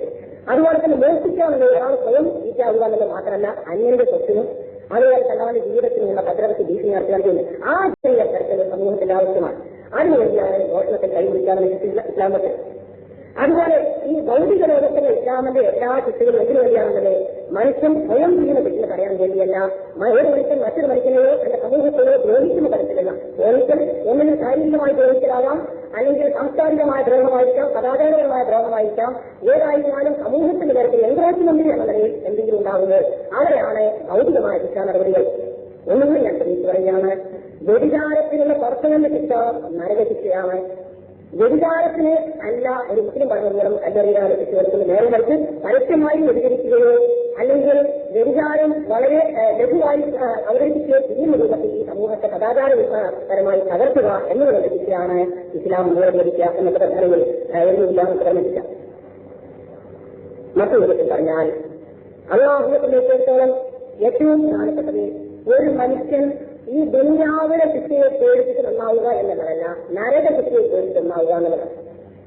ഇവിടെ ഒരാൾ ഒരു വ്യതിയാനി, ആ വ്യതിയാനി ഒരു മുസ്ലിം ഭരണാധികാരിയെ ശ്രദ്ധയിൽ പെടുകയും എന്നിട്ട് അയാൾക്ക് അടി കിട്ടുകയും ചെയ്താലും ഈ ശ്രദ്ധയിൽ പെടാതെ അടി കൊള്ളാതെ മരിച്ചു പോയാലും രണ്ടായിരുന്നാലും അയാൾ പശ്ചാത്തലത്തില്ല എന്നുണ്ടെങ്കിൽ നരകത്തിൽ കണക്കുകളൊക്കെ ശ്രദ്ധിക്കപ്പെടും. വ്യതിചാരത്തിലുള്ള അള്ളാഹു കൊടുക്കുന്ന ശിക്ഷാണ്. ഈ ഭൂമിയിലെ ശിക്ഷാണെന്ന് ഭരണകൂടം സാക്ഷികളുണ്ടാവുകയും പരസ്യമായി ചെയ്യുന്നതിനാൽ മാത്രം ഭരണകൂടം ചെയ്യുന്ന ക്രിമിനൽ ശിക്ഷത്തിലുള്ള ശിക്ഷയാണ്. ആ ശിക്ഷയിൽ മറ്റേ ശിക്ഷ ഒഴിവാകുന്ന പറ്റില്ലെങ്കിൽ പശ്ചാത്തലത്തിലുള്ളത് മാത്രമേ അള്ളാഹുവിന്റെ ശിക്ഷ ഒഴിവാകുന്ന പറ്റുള്ളൂ. അത് ഞങ്ങളെ വെച്ച് പറഞ്ഞു പോകുന്ന ആവശ്യം യഥാർത്ഥത്തിൽ ഇസ്ലാം ദീനെ ഒന്നാമതായി ഉദ്ദേശിക്കുന്നത് മനുഷ്യന്റെ മനസ്സിൽ വിശ്വാസം ഉണ്ടാക്കുക. ആ വിശ്വാസം മുഖേന നല്ല പ്രവൃത്തികളിലേക്ക് മനുഷ്യനെ പ്രേരിപ്പിക്കുകയും പാപങ്ങളിൽ നിന്ന് മനുഷ്യരെ അകറ്റി നിർത്തുകയും ചെയ്യുക. അതിന് എന്ത് വേണം? അതിന് ഭരണകൂടങ്ങൾ ഉണ്ടാകുന്നത് നല്ലതാണെന്നുള്ള ശരിയാണ്. പക്ഷെ ഭരണകൂടം അതിന് അടിസ്ഥാനപരമായ ഘടകം ആകണം എന്നില്ല. ഒരു ഭരണകൂടം എത്ര ദുഷ്ടമായ ഭരണകൂടം ആണെന്നുണ്ടെങ്കിലും ഒരാളെ നന്നാക്കാനോ വ്യത്യാസമാണോ കഴിഞ്ഞോളണമെന്നില്ല. ശരിച്ചു പറഞ്ഞാൽ ഇത് കേരളം എന്നതുകൊണ്ട് ഈ നാട്ടിലെ ഒരു വിശ്വാസി കള്ളുകുടിയാനാവണമെന്നില്ല. കള്ള് നിരോധിച്ചു എന്നതുകൊണ്ട് ഈ നാട്ടിലെ കള്ളുകുടി അവസാനിപ്പിച്ചുകൊള്ളണം എന്നുമില്ല.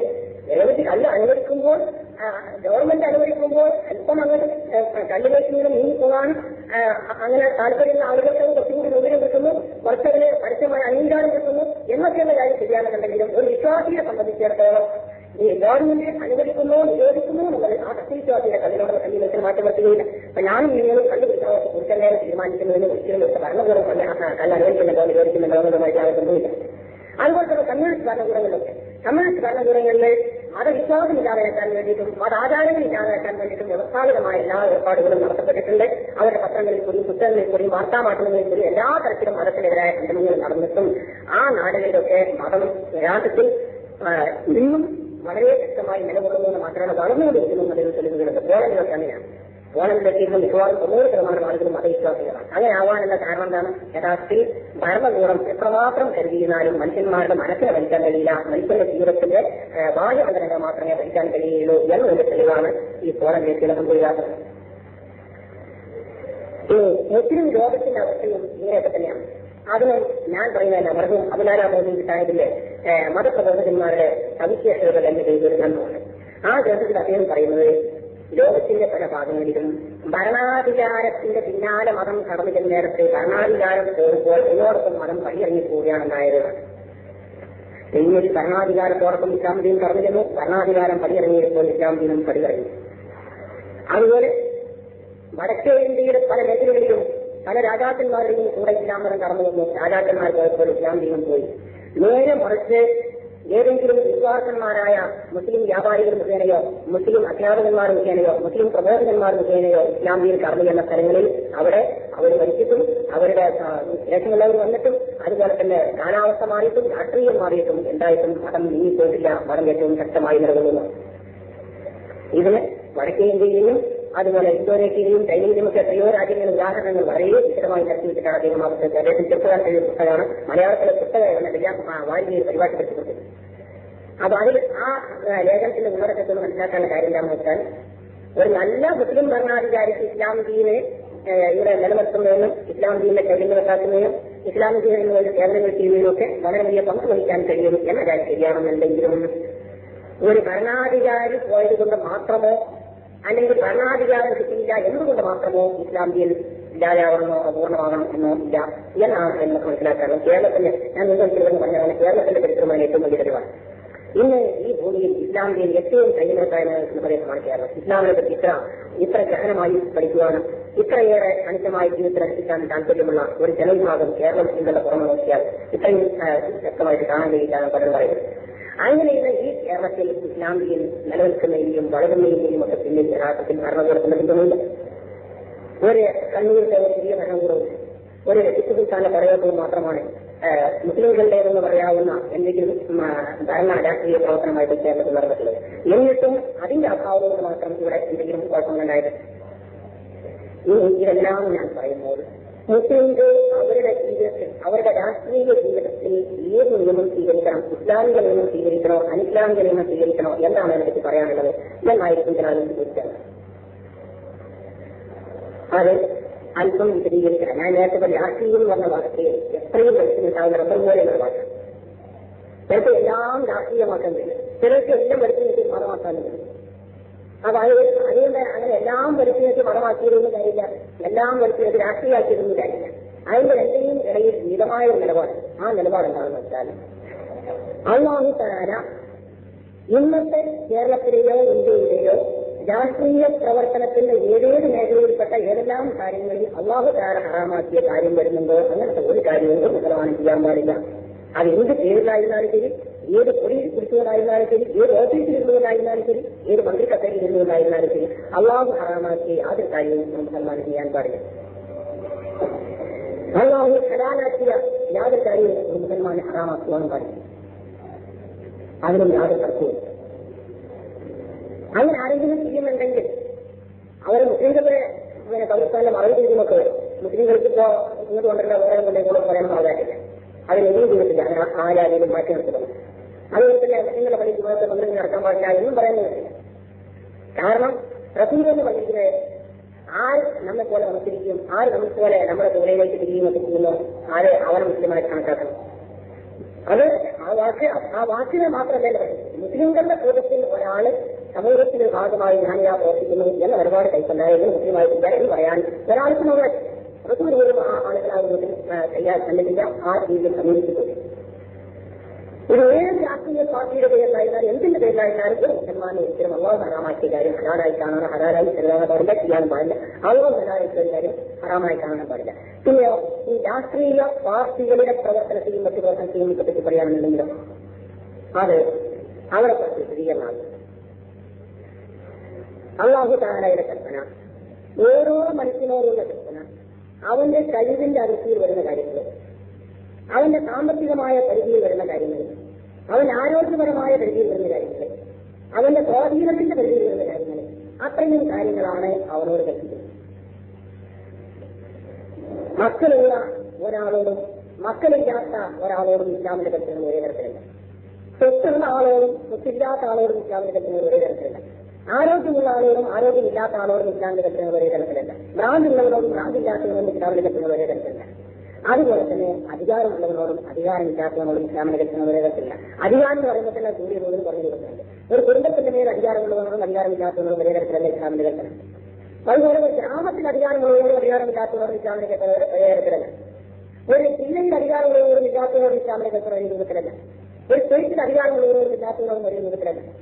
ഓരോരുത്തർക്കും ഈ ദുനിയാവിൽ അല്ലാഹു തആല നൽകുന്ന മക്കാനും മക്കാനും, ഖുർആനിലെ മക്കനാന്ന് പറഞ്ഞ വാക്കിനെ മക്കാന് നൽകി, സ്ഥാനം നൽകി, ഇടം നൽകി എന്ന് പറഞ്ഞുകൊണ്ട് മക്കാന് സ്വാധീനം അല്ലെങ്കിൽ കഴിവ് നൽകിയുമുണ്ട്. അത് രണ്ടിനും കൂടി പറയുന്ന വാക്കാണ് മക്കനാമെന്ന വാക്ക്. അല്ലെങ്കിൽ മക്കന്നാഹും കവിതാണ്. ഭൂമിയിൽ നാം അവർക്ക് സൗകര്യം നൽകിയാൽ അവർ വ്യവസ്ഥാപിതമായ പ്രവർത്തനങ്ങളിൽ നമസ്കാരം നിലനിർത്തുകയും അതുപോലെ തന്നെ സക്കാത്ത് കൊടുക്കുകയും നല്ല കാര്യങ്ങൾ ചെയ്യാൻ വേണ്ടി കൽപ്പിക്കുകയും വീട്ടുകാര്യങ്ങൾ ചെയ്യുകയും യോജിക്കുന്നത് ചെയ്യുന്നൊക്കെ പ്രയോഗിച്ച വാക്കുകളാണ് ഈ മക്കല്ലാഹും ചിലർന്ന്. അവർക്ക് നാം ഭൂമിയിൽ സൗകര്യം നൽകിയാൽ, അവർക്ക് സൗകര്യം നൽകിയാൽ എന്ന് പറഞ്ഞാൽ ഓരോരുത്തർക്കും അള്ളാഹു താര കൊടുക്കുന്ന സൗകര്യം എത്രയാണോ ആ സൗകര്യത്തിന്റെ അതിർത്തിക്കുള്ളിൽ അള്ളാഹു താരയുടെ കൽപ്പന മാനിക്കാൻ സാധിക്കണം. ഒരാൾക്ക് സാമ്പത്തികമായ സൗകര്യം അള്ളാഹു കൊടുത്തിട്ടുണ്ടെങ്കിൽ ആ സമ്പത്തിന് മുഴുവൻ അള്ളാഹുവിനെ ബന്ധമായിരിക്കാൻ സാധിക്കണം. ഒരു മനുഷ്യൻ 10 ആൾ ഇയാൾ പറഞ്ഞാൽ കേൾക്കുന്നുള്ള അവസ്ഥ അള്ളാഹു താര കാണിച്ചു. എല്ലാവർക്കും ഇങ്ങനെയല്ലേ ഈ നേതൃത്വത്തിനുള്ള കഴിവ്, അതുപോലെ കാര്യങ്ങൾക്ക് നിയന്ത്രിക്കാനുള്ള കഴിവ്, ആളുകൾക്ക് അനുസരിപ്പിക്കാനുള്ള കഴിവൊക്കെ എല്ലാവർക്കും ഒരുപോലെയല്ല. വ്യക്തിത്വത്തിന് ഓരോന്നിനും ഓരോ രൂപത്തിലാണ്. അങ്ങനെ പല കഴിവുകളുണ്ട്. അപ്പോ ഒരു മനുഷ്യന് 4 ആളെ ഉപദേശം നന്നാക്കാൻ സ്വാധീനമുണ്ടെന്നുണ്ടെങ്കിൽ ആ സ്വാധീനത്തിൽ അള്ളാഹുവിന്റെ ഏർപ്പാടുകളുണ്ട്. അതല്ല ഒരു ഉദ്യോഗസ്ഥനാണ്, ആ ഉദ്യോഗത്തിൽ ഇരുന്നുകൊണ്ട് ചില കാര്യങ്ങളൊക്കെ നന്നാക്കിയെടുക്കാൻ കഴിയുമെന്ന് തോന്നുകയാണെങ്കിൽ അവിടെ അയാൾക്ക് അള്ളാഹുവിന്റെ ചില ഏർപ്പാടുകളുണ്ട്. അങ്ങനെ ഓരോരുത്തർക്കും അള്ളാഹു കൊടുക്കുന്ന സൗകര്യങ്ങൾ എത്രയാണോ ആ സൗകര്യത്തിന്റെ അടിസ്ഥാനത്തിലാണ് അവർക്ക് അള്ളാഹു താരയുള്ള ഏർപ്പാട്. യാത്രക്കാരനും നാട്ടിൽ താമസിക്കുന്നതും തമ്മിലുള്ള വ്യത്യാസം, രോഗിയും ആരോഗ്യവും തമ്മിലുള്ള വ്യത്യാസം, ഇങ്ങനെ ഒരുപാട് മേഖലകളുണ്ട്. അത് സമ്പത്തുള്ളവരോട് മാത്രമാണ് സക്കാത്ത് കൊടുക്കാനുള്ള കൽപ്പന.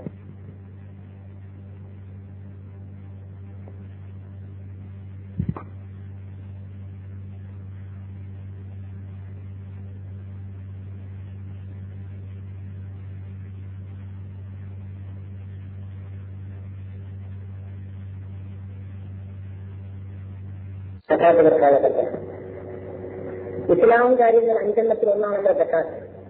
മുതലില്ലാത്ത ഒരാള് സക്കാത്ത് കൊടുക്കാഞ്ഞാൽ അവന്റെ ഇസ്ലാം ദീന് 80%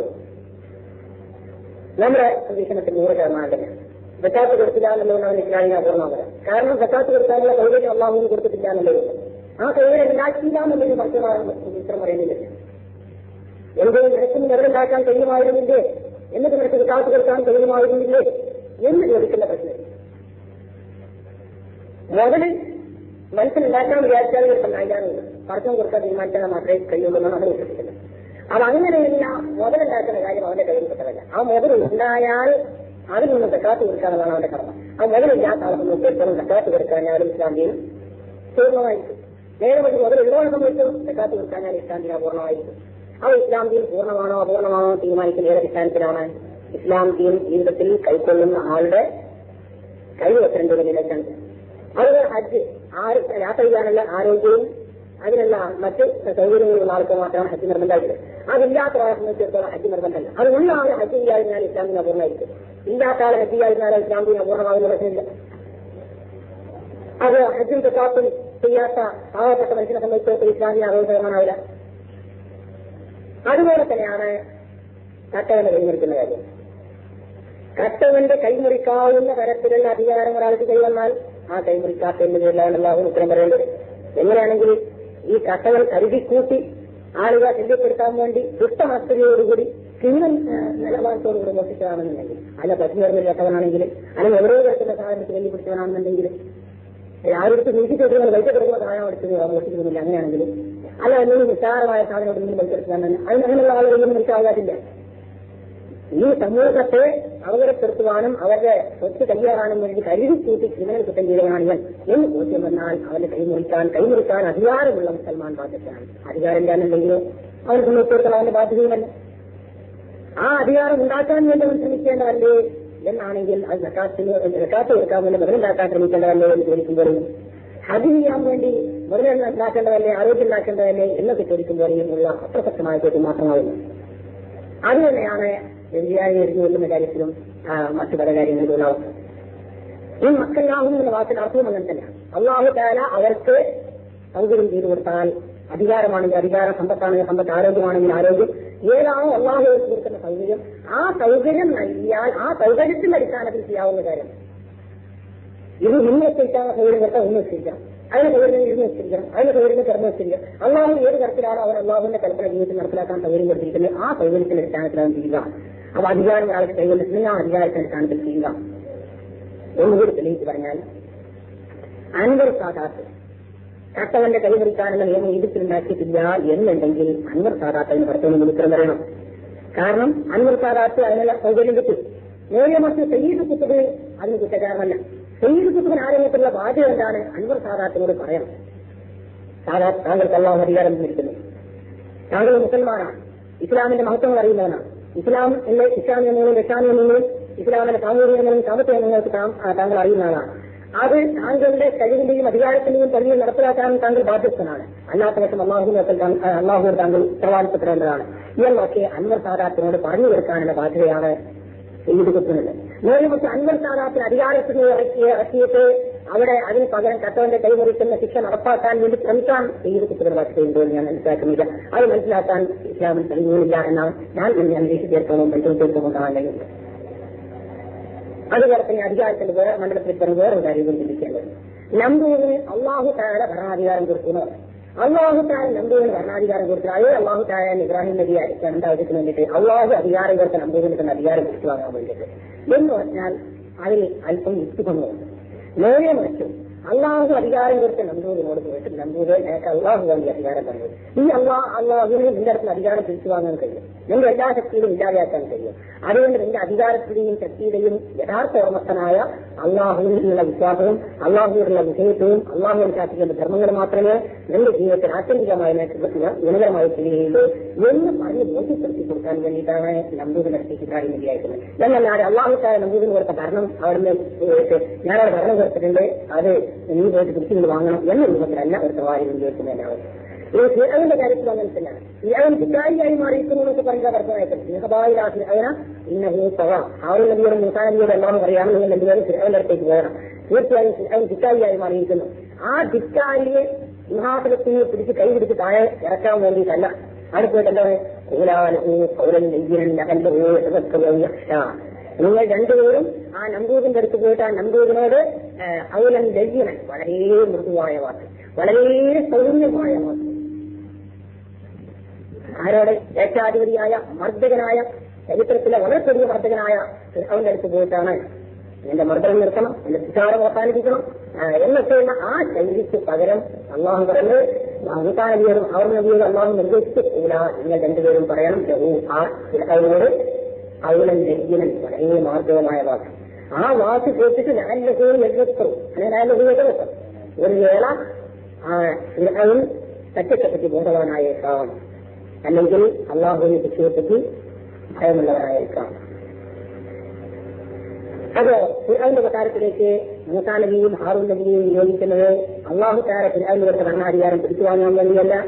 ആ ഭരണാധികാരം പരസ്പരപുരാനോടുള്ള കടപ്പാടിന്റെ അടിസ്ഥാനത്തിൽ വിനിയോഗിക്കാതിരുന്നാൽ അവസാനിക്കാത്ത നരകശിക്ഷത്തിന് അവകാശിയായി തീരേണ്ടി വരും എന്ന സത്യം വളരെ നയപരമായി വളരെ സൗമ്യമായി വിനീതമായി മനസ്സിലാക്കി കൊടുക്കാൻ വേണ്ടിയാണ് എന്നാണ് വിശുദ്ധ ഖുർആൻ പറയുന്നത്.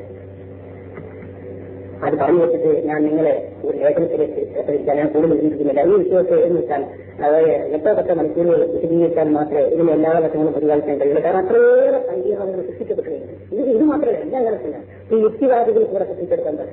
യുക്തിവാദികൾ കുറേ എന്നിട്ട് എഴുതിയിട്ട് അവർ പറഞ്ഞാൽ മറുപടി പറയണമെന്നുണ്ടെങ്കിൽ 10 മണിക്കൂറുണ്ടായ മറുപടി പറഞ്ഞാൽ തീരുന്ന ആ ജാതിയിലായിട്ടില്ല. നമുക്കെങ്ങനെയാണ് അപ്പൊ അതുകൊണ്ടാണ് ഒരുപാട് സങ്കീർണതയിൽ പലതും സൃഷ്ടിച്ച് കഴിഞ്ഞതുകൊണ്ട് ലഭിച്ചിട്ട് ഈ വിഷയത്തെ പറ്റിയുള്ള വിശദീകരണം അതുപോലെ തന്നെ സങ്കീർണവും വിശദീകരണമായി കാണിക്കുന്നില്ല. ഇവിടെ ഒരു ലേഖനം ചന്ദ്രിക പത്രത്തില് എന്തോ ഇവർക്ക് ഇഷ്ടമില്ലാത്ത പരാമർശമുണ്ടല്ലോ. അതിന് ചന്ദ്രിക പത്രത്തിലും മുജാഹിദിലും കണക്കിൽ സഹായിച്ചുകൊണ്ട് ഇവിടുത്തെ വലിയ കേരളത്തിന്റെ പ്രിൻസിപ്പല് ഒരു ലേഖനം. ആ ലേഖനത്തിൽ ഒരു പരാമർശം, ആ ലേഖനത്തിൽ പറയുന്ന ഭാഗം എന്താണെന്ന് വെച്ചാൽ ഇസ്ലാം എന്നാൽ ചില വിശ്വാസങ്ങളും ആചാരങ്ങളുമാണ്, ഇസ്ലാം എന്നാൽ കേവലം ചില വിശ്വാസങ്ങളും ആചാരങ്ങളുമാണ് എന്ന് പറഞ്ഞ് പഠിപ്പിക്കുന്ന കുറെ പണ്ഡിതന്മാരും പുരോഹിതന്മാരും ഏതു കാലത്തും ഉണ്ടായിട്ടുണ്ട്. പക്ഷെ അവരുടെ കയ്യിൽ യഥാർത്ഥ ദീൻ സ്വാഭാവിക മരണമടയുകയില്ലാതെ മറ്റൊന്നും സംഭവിക്കുകയില്ല എന്ന് ഇസ്ലാമിന്റെ തത്വത്തിൽ പോലും നന്നായി അറിയാം. നേരെ മറിച്ച് അധർമ്മം കൊടികുത്തി വാഴുന്ന വ്യവസ്ഥിതികളിൽ അട്ടിമറി സൃഷ്ടിക്കാൻ കഴിവുള്ള ഒരു ബദൽ വ്യവസ്ഥയായിട്ട് ഇസ്ലാമിനെ അവതരിപ്പിക്കുമ്പോൾ അപ്പോഴാണ് ശത്രുക്കളൊന്നായിട്ട് ഞങ്ങൾക്ക് ഇതിന്റെ അനേക്കുന്നത്. ഒരു കണ്ടിട്ടെങ്കിലും ഇന്ത്യൻ ജിഹാദിന്റെ ആൾക്കാർക്ക് മനസ്സിലാക്കാമായിരുന്നു ഞങ്ങളുടെ ജിഹാദ് എഴുതിയിരിക്കുന്നത് എന്നിട്ട് ഉദാഹരണങ്ങൾ പിന്നെ നന്നായി പ്രചാരിച്ച് തുടങ്ങുകയാണ്. അതേതായിരുന്നാലും ആ ലേഖനത്തിന്റെ ഒരു ശൈലി എന്താണത്? ഇവിടെ പണ്ടുകൊണ്ടേ മുസ്ലിംകൾ പറഞ്ഞുകൊണ്ടത് എങ്ങനെയാണ് ഇസ്ലാം എന്നാൽ വിശ്വാസമാണ്, ആചാരമാണെന്നാണ്. അത് പറഞ്ഞിട്ട് ഇനി നേരാൻ ഇസ്ലാമിയെ ജീവിക്കാൻ പറ്റില്ല. അത് പറയുന്നവരുടെ കയ്യിൽ ചേർന്നിട്ട് ഇസ്ലാമിയെ മരിച്ചു മതിയാവും. പിന്നെ ഇസ്ലാമിൽ നേരാൻ ജീവിക്കണമെങ്കിൽ എന്ത് പറയണം? നേരെ മറിച്ച് അധർമ്മം കൊടികുത്തി വാഴുന്ന വ്യവസ്ഥിതികളെ അട്ടിമറി സൃഷ്ടിക്കാൻ കഴിവുള്ള ബദൽ വ്യവസ്ഥയാണ് ഇസ്ലാം എന്ന് പറയണം. എന്ന് പറഞ്ഞാൽ മാത്രമേ നിങ്ങൾ ഞങ്ങൾക്ക് ഇസ്ലാം ജീവിക്കാൻ പോകുള്ളൂ. ഈ കഴിവ് നിങ്ങൾക്ക് മനസ്സിലാകുന്നില്ല. ഇങ്ങനെ ഫിർഔനിന്റെ അധർമ്മം കൊടികുത്തി വാഴുന്ന സമൂഹത്തിൽ ഇവർ പറയുന്ന ശൈലിയിൽ അട്ടിമറിപ്പിക്കാൻ വേണ്ടിയല്ല മുസാനബിയും ചോദിച്ച് കൂടാതെ പൗരം നൽകിയെന്ന് പറഞ്ഞാൽ ഏതായിരുന്നാലും എത്ര വലിച്ചു നിർത്തിയാലും നിങ്ങൾ പോയി അട്ടിമറിപ്പിക്കുന്നു എന്ന വാക്ക് അർത്ഥമല്ല. നിങ്ങൾ ഫിർഔനോട് മാർഗവുമുള്ള വളരെ സൗമ്യമായ വാക്ക് പറയൂ. ഈ സൗമ്യമായ വാക്കുകൊണ്ടല്ല അട്ടിമറിണ്ടാവും. അപ്പോ അങ്ങനെ നേരെ ഇവിടെ ഡോക്ടർ അലി ശരീരത്തിൽ ഇറാൻ എഴുത്തുകാരുന്നുണ്ട്. ഇറാൻ വിപ്ലവത്തിന്റെ ആത്മാവായിരുന്നു അറിയപ്പെടുന്നത്. അങ്ങനെ ഇറാൻ വിപ്ലവത്തിന്റെ റൂഹ് എന്ന് വിളിക്കപ്പെടുന്ന ഡോക്ടർ അലി ശരീരത്തി എഴുതിയത് ഇവിടെ മലയാളത്തിൽ മാസികയും പരിപാടിപ്പെടുത്തുന്ന ലേഖനമുണ്ട്. പ്രകൃതിശാസ്ത്രം പഠനം, പ്രകൃതിശാസ്ത്രം ഇസ്ലാമിക പഠനത്തിൽ എന്ന പേരുള്ള ലേഖനം. ആ ലേഖനത്തിൽ പറയുന്നത് എല്ലാ അമ്പിയാക്കന്മാരും അല്ലാഹു തആല പ്രവാചകത്തിന് കൊടുത്ത പറഞ്ഞ നിലവിലുള്ള ഭരണാധികാരികൾക്കെതിരെ സമരപ്രഖ്യാപനമായി രംഗത്ത് വന്നു. നമ്പൂരിന്റെ പിന്നിലുള്ള സമരപ്രഖ്യാപനമായി ഇബ്രാഹിമിന്റെ രംഗത്ത് വന്നു, ഫിർഔനിന്റെ സമരപ്രഖ്യാപനമായിട്ട് അവസാന രംഗത്ത് വന്നു, റോമാ ചക്രവർത്തിമാരുടെ ചിന്തം തിരികെ അടിച്ചതിന്റെ സമരപ്രഖ്യാപനമായി ഈസാനബി രംഗത്ത് വന്നു. മുഹമ്മദ് മുസ്തഫ സല്ലല്ലാഹു അലൈഹി വസല്ലം എങ്ങനെയാണ് അറേബ്യയിലെ അടിമക്കച്ചവടക്കാർക്കും ഗോത്ര ദുരഭിമാനികൾക്കും സാഹിത്യ ഭൂപ്രഭുക്കന്മാർക്കും ഇതിലുള്ള സമരപ്രഖ്യാപനവുമായാണ് മുഹമ്മദ് തന്റെ ദൗത്യം സമാരംഭിച്ചത് തന്നെയാണ്. അങ്ങനെയാണ് ഡോക്ടർ അലി ശരീഅത്ത് മുഹമ്മദ് മുസ്തഫ സല്ലല്ലാഹു അലൈഹി വസല്ലമയെ കാണുന്നത്. നബി സല്ലല്ലാഹു അലൈഹി വസല്ലം അദ്ദേഹത്തിന്റെ പ്രബോധനം തുടങ്ങുന്നത് എങ്ങനെയാണ്? മക്കയിൽ അടിമക്കച്ചവടക്കാർക്കെതിരെ സമരം പ്രഖ്യാപിച്ചുകൊണ്ട്, അവിടുത്തെ ഗോത്രത്തലവന്മാർക്കെതിരെ സമരം പ്രഖ്യാപിച്ചുകൊണ്ട്, സാഹിത്യ ഭൂപ്രഭുക്കന്മാർക്കെതിരെ സമരം പ്രഖ്യാപിച്ചുകൊണ്ട്, അങ്ങനെ ഒരു വമ്പിച്ച ജനകീയ വിപ്ലവത്തിന്റെ രൂപത്തിലാണ് നബിയുടെ പ്രബോധനം ആരംഭിച്ചത്. ആരംഭിച്ചത് അവസാനത്തിന് പ്രത്യേകമായി എന്ന് പറയാൻ നമുക്ക് വേണമെങ്കിൽ യോജിക്കാം. തുടങ്ങിയത് എങ്ങനെയാണ്? അത് തായിഫിലേക്ക് മുഹമ്മദ് നബിയാണ് പോയത്. തായിഫിലെ ഭൂപ്രഭുക്കന്മാർക്കെതിരെ സമരം പ്രഖ്യാപിക്കാനാണ് പോയത്. ഇസ്ലാമിന്റെ ഏത് ചരിത്രത്തിലാണ് ഈ കാര്യം സംബന്ധം? എന്തിനാണ് തായിഫിലേക്ക് പോയത്? മക്കയിൽ യാതൊരു രക്ഷയും കിട്ടാതെ മക്കയിൽ അങ്ങനത്തെ ഒരു നിമിഷം പോലും ജീവിക്കാൻ സാധ്യമല്ല എന്ന അവസ്ഥ വന്നപ്പോൾ നബിയുടെ വളരെ അകന്ന ചില ബന്ധുക്കളുണ്ടായിരുന്നു തായിഫിൽ.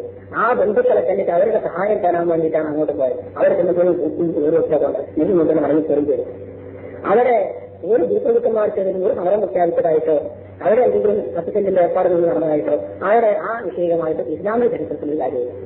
അതുപോലെ തന്നെ അടിമക്കച്ചവടക്കാർക്കെതിരെ മക്കത്തിൽ അടിമക്കച്ചവടക്കാരുണ്ടായിരുന്നു. വലിയ പ്രവാചകനായിട്ട് ഇങ്ങോട്ട് ഇസ്രായേൽ ശ്രദ്ധിക്കുകയും ചെയ്തതിന് നേരെ വന്നിട്ട് മക്കത്തെ അടിമക്കച്ചവടക്കാർക്ക് ഒറ്റ സമരപ്രഖ്യാപനം നടത്തി എന്നൊക്കെ പറഞ്ഞാൽ അതൊക്കെ ധരിക്കുന്ന ആളുകളുണ്ടായിരിക്കും. ഇസ്ലാമിനെ പറ്റി അറിയാവുന്ന ആളുകൾക്ക് ധരിക്കില്ല മാത്രം.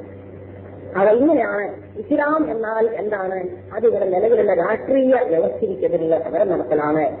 ലാ ഇലാഹ ഇല്ലല്ലാഹ് എന്ന് പറഞ്ഞാൽ അള്ളാഹു അല്ലാതെ ഭരണാധികാരിയില്ല എന്നും അള്ളാഹു അല്ലാതെ യജമാനനില്ല എന്നും ഒക്കെയാണ് ലാ ഇലാഹ ഇല്ലല്ലാഹുവിന്റെ അർത്ഥം. എന്തൊക്കെ വെച്ചാൽ ഇങ്ങനെ ഇസ്ലാമിൽ പക്ഷെ ആ മനസ്സിലാക്കുന്ന അങ്ങനെ ഭരണാധികാരത്തിന് വളരെ വലിയ സ്ഥാനമുണ്ട്. ഭരണം എന്ന് വിളിക്കപ്പെടുന്ന അതിന്റെ എല്ലാ വശങ്ങളിലേക്കുമുള്ള മാർഗദർശനം നൽകുന്ന നിയമങ്ങൾ എന്ന് വെച്ചാൽ റൂൾസും റെഗുലേഷൻസും ഒക്കെ തന്നെ വേണ്ടിയിട്ടൊന്നും കാര്യമില്ല. ധാർമ്മികമായ നിയമങ്ങളാണ്. നിങ്ങൾ ഏത് ഡിപ്പാർട്ട്മെന്റ് കൈകാര്യം ചെയ്യുകയാണെങ്കിലും ആ കൈകാര്യം ചെയ്യുന്നിടത്ത് അധാർമികത വരാതിരിക്കുവാനും അനീതി വരാതിരിക്കുവാനും വേണ്ടി പാലിക്കേണ്ട ധാർമ്മിക നിയമങ്ങൾ എന്താണ്? അതാണ് ഇസ്ലാമിന്റെ എല്ലാ രംഗത്തുള്ളത്. ഭരണത്തിന്റെ എല്ലാ രംഗങ്ങളിലേക്കും ജീവിതത്തിന്റെ എല്ലാ രംഗങ്ങളിലേക്കും അവരെവിടെയും ധാർമ്മികമായ തെറ്റ് പറ്റാതിരിക്കാൻ അള്ളാഹുവിന്റെ മാർഗദർശനത്തിൽ ഇടാവാതിരിക്കാൻ വേണ്ടിയുള്ള ധാർമ്മിക നിയമങ്ങൾ. ആ നിയമങ്ങളാണ് എല്ലാ കാര്യത്തിലും ഇസ്ലാമുള്ളത്. ആ ധാർമ്മിക നിയമങ്ങൾ രാഷ്ട്രീയ രംഗത്തുണ്ട്, സാമ്പത്തിക രംഗത്തുണ്ട്, സാമൂഹിക രംഗത്തുണ്ട്, കുടുംബജീവ രംഗത്തുണ്ട്, എല്ലാ രംഗത്തുമുണ്ട്.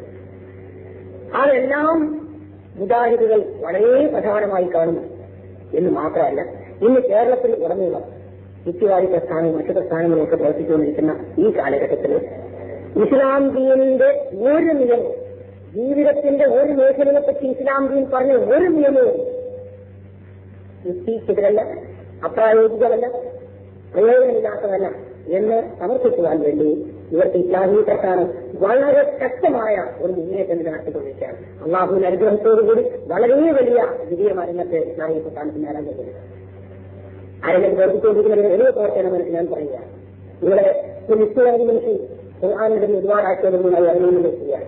അതേപോലെ അതിന് മതികൾ പറയാൻ വേണ്ടി ഞങ്ങളൊക്കെ ചില സ്ഥലങ്ങളിലൊക്കെ ആയിരക്കണക്കിന് ആളുകളായിരുന്നു ഞങ്ങളുടെ വശങ്ങളൊക്കെ ശ്രദ്ധിക്കാൻ വേണ്ടിയില്ലായിരുന്നത്. 12 മണി വരെ ആയിരക്കണക്കിന് ആളുകൾ പങ്കെടുത്ത ഒരൊറ്റ കുട്ടികളിൽ എഴുന്നേറ്റ് പോകാണ് ഇസ്ലാമിനെ സംബന്ധിച്ച ആധികാരികളായ പരാമർശങ്ങൾ കേൾക്കാൻ തയ്യാറായിരുന്നു എന്ന് ഞാൻ അഭിമാനത്തോട് പറയുകയാണ്. അങ്ങനെ ഇസ്ലാമിന്റെ ധാർമ്മിക നിയമങ്ങൾ, ഇസ്ലാമിന്റെ മാർഗദർശനങ്ങൾ ജീവിതത്തിൽ ഏത് മേഖലയിലേക്കുള്ളതാണെന്നുണ്ടെങ്കിലും അതിൽ അല്പം പോലും തെറ്റില്ലെന്നും അതിൽ ഒട്ടും തന്നെ അപ്രായോഗികയില്ല എന്നും അത് മനുഷ്യനെ 100% ബുദ്ധിയിലേക്കും വിജയത്തിലേക്കും മാത്രമേ നയിക്കുകയുള്ളൂ എന്നും മറിച്ച് അത് ഏത് കേന്ദ്രത്തിൽ കിട്ടിയാലും അല്ലെങ്കിൽ അതിനെതിരായിട്ട് എന്തെല്ലാം പേര് പറഞ്ഞിരുന്നാലും അതൊക്കെ അപ്രായോഗികവും മനുഷ്യന് അപകടകരവുമാണ് എന്നും വ്യക്തമായി തെളിയിച്ചുകൊണ്ട് ഇസ്ലാമിക പ്രസ്ഥാന രംഗത്ത് വളരെ ശക്തമായി ഒരു കൊടുങ്കാറ്റിന് നയിച്ചിരിക്കുക. അങ്ങനെ ഇസ്ലാമിക ജീവിതത്തിന്റെ ഏത് മേഖലയിലും ഏത് സൂക്ഷ്മങ്ങളായ നിയമങ്ങളും തികച്ചും അന്യൂനമാണെന്നും തികച്ചും പ്രായോഗികമാണെന്നും ഞങ്ങൾ സമർപ്പിച്ചുകൊണ്ടിരിക്കുകയാണ്. ഞങ്ങളുടെ രാഷ്ട്രീയം മാത്രം എടുത്ത് കടന്നു സംസാരിക്കാണ്. നിങ്ങൾ പല ആളുകളും വിചാരിച്ചിട്ടുള്ള ജീവിതമാകെ രാഷ്ട്രീയമാണ്, ലോകമാകെ പുറത്തിറങ്ങാൻ നിവർത്തില്ല എന്നൊന്നും ഞങ്ങൾ ധരിച്ചു വെച്ചായിട്ടില്ല. അത്രമാത്രം ഞങ്ങൾ രാഷ്ട്രീയത്തിന്റെ ത്യാഗണ്ടാകുന്നതുമല്ല.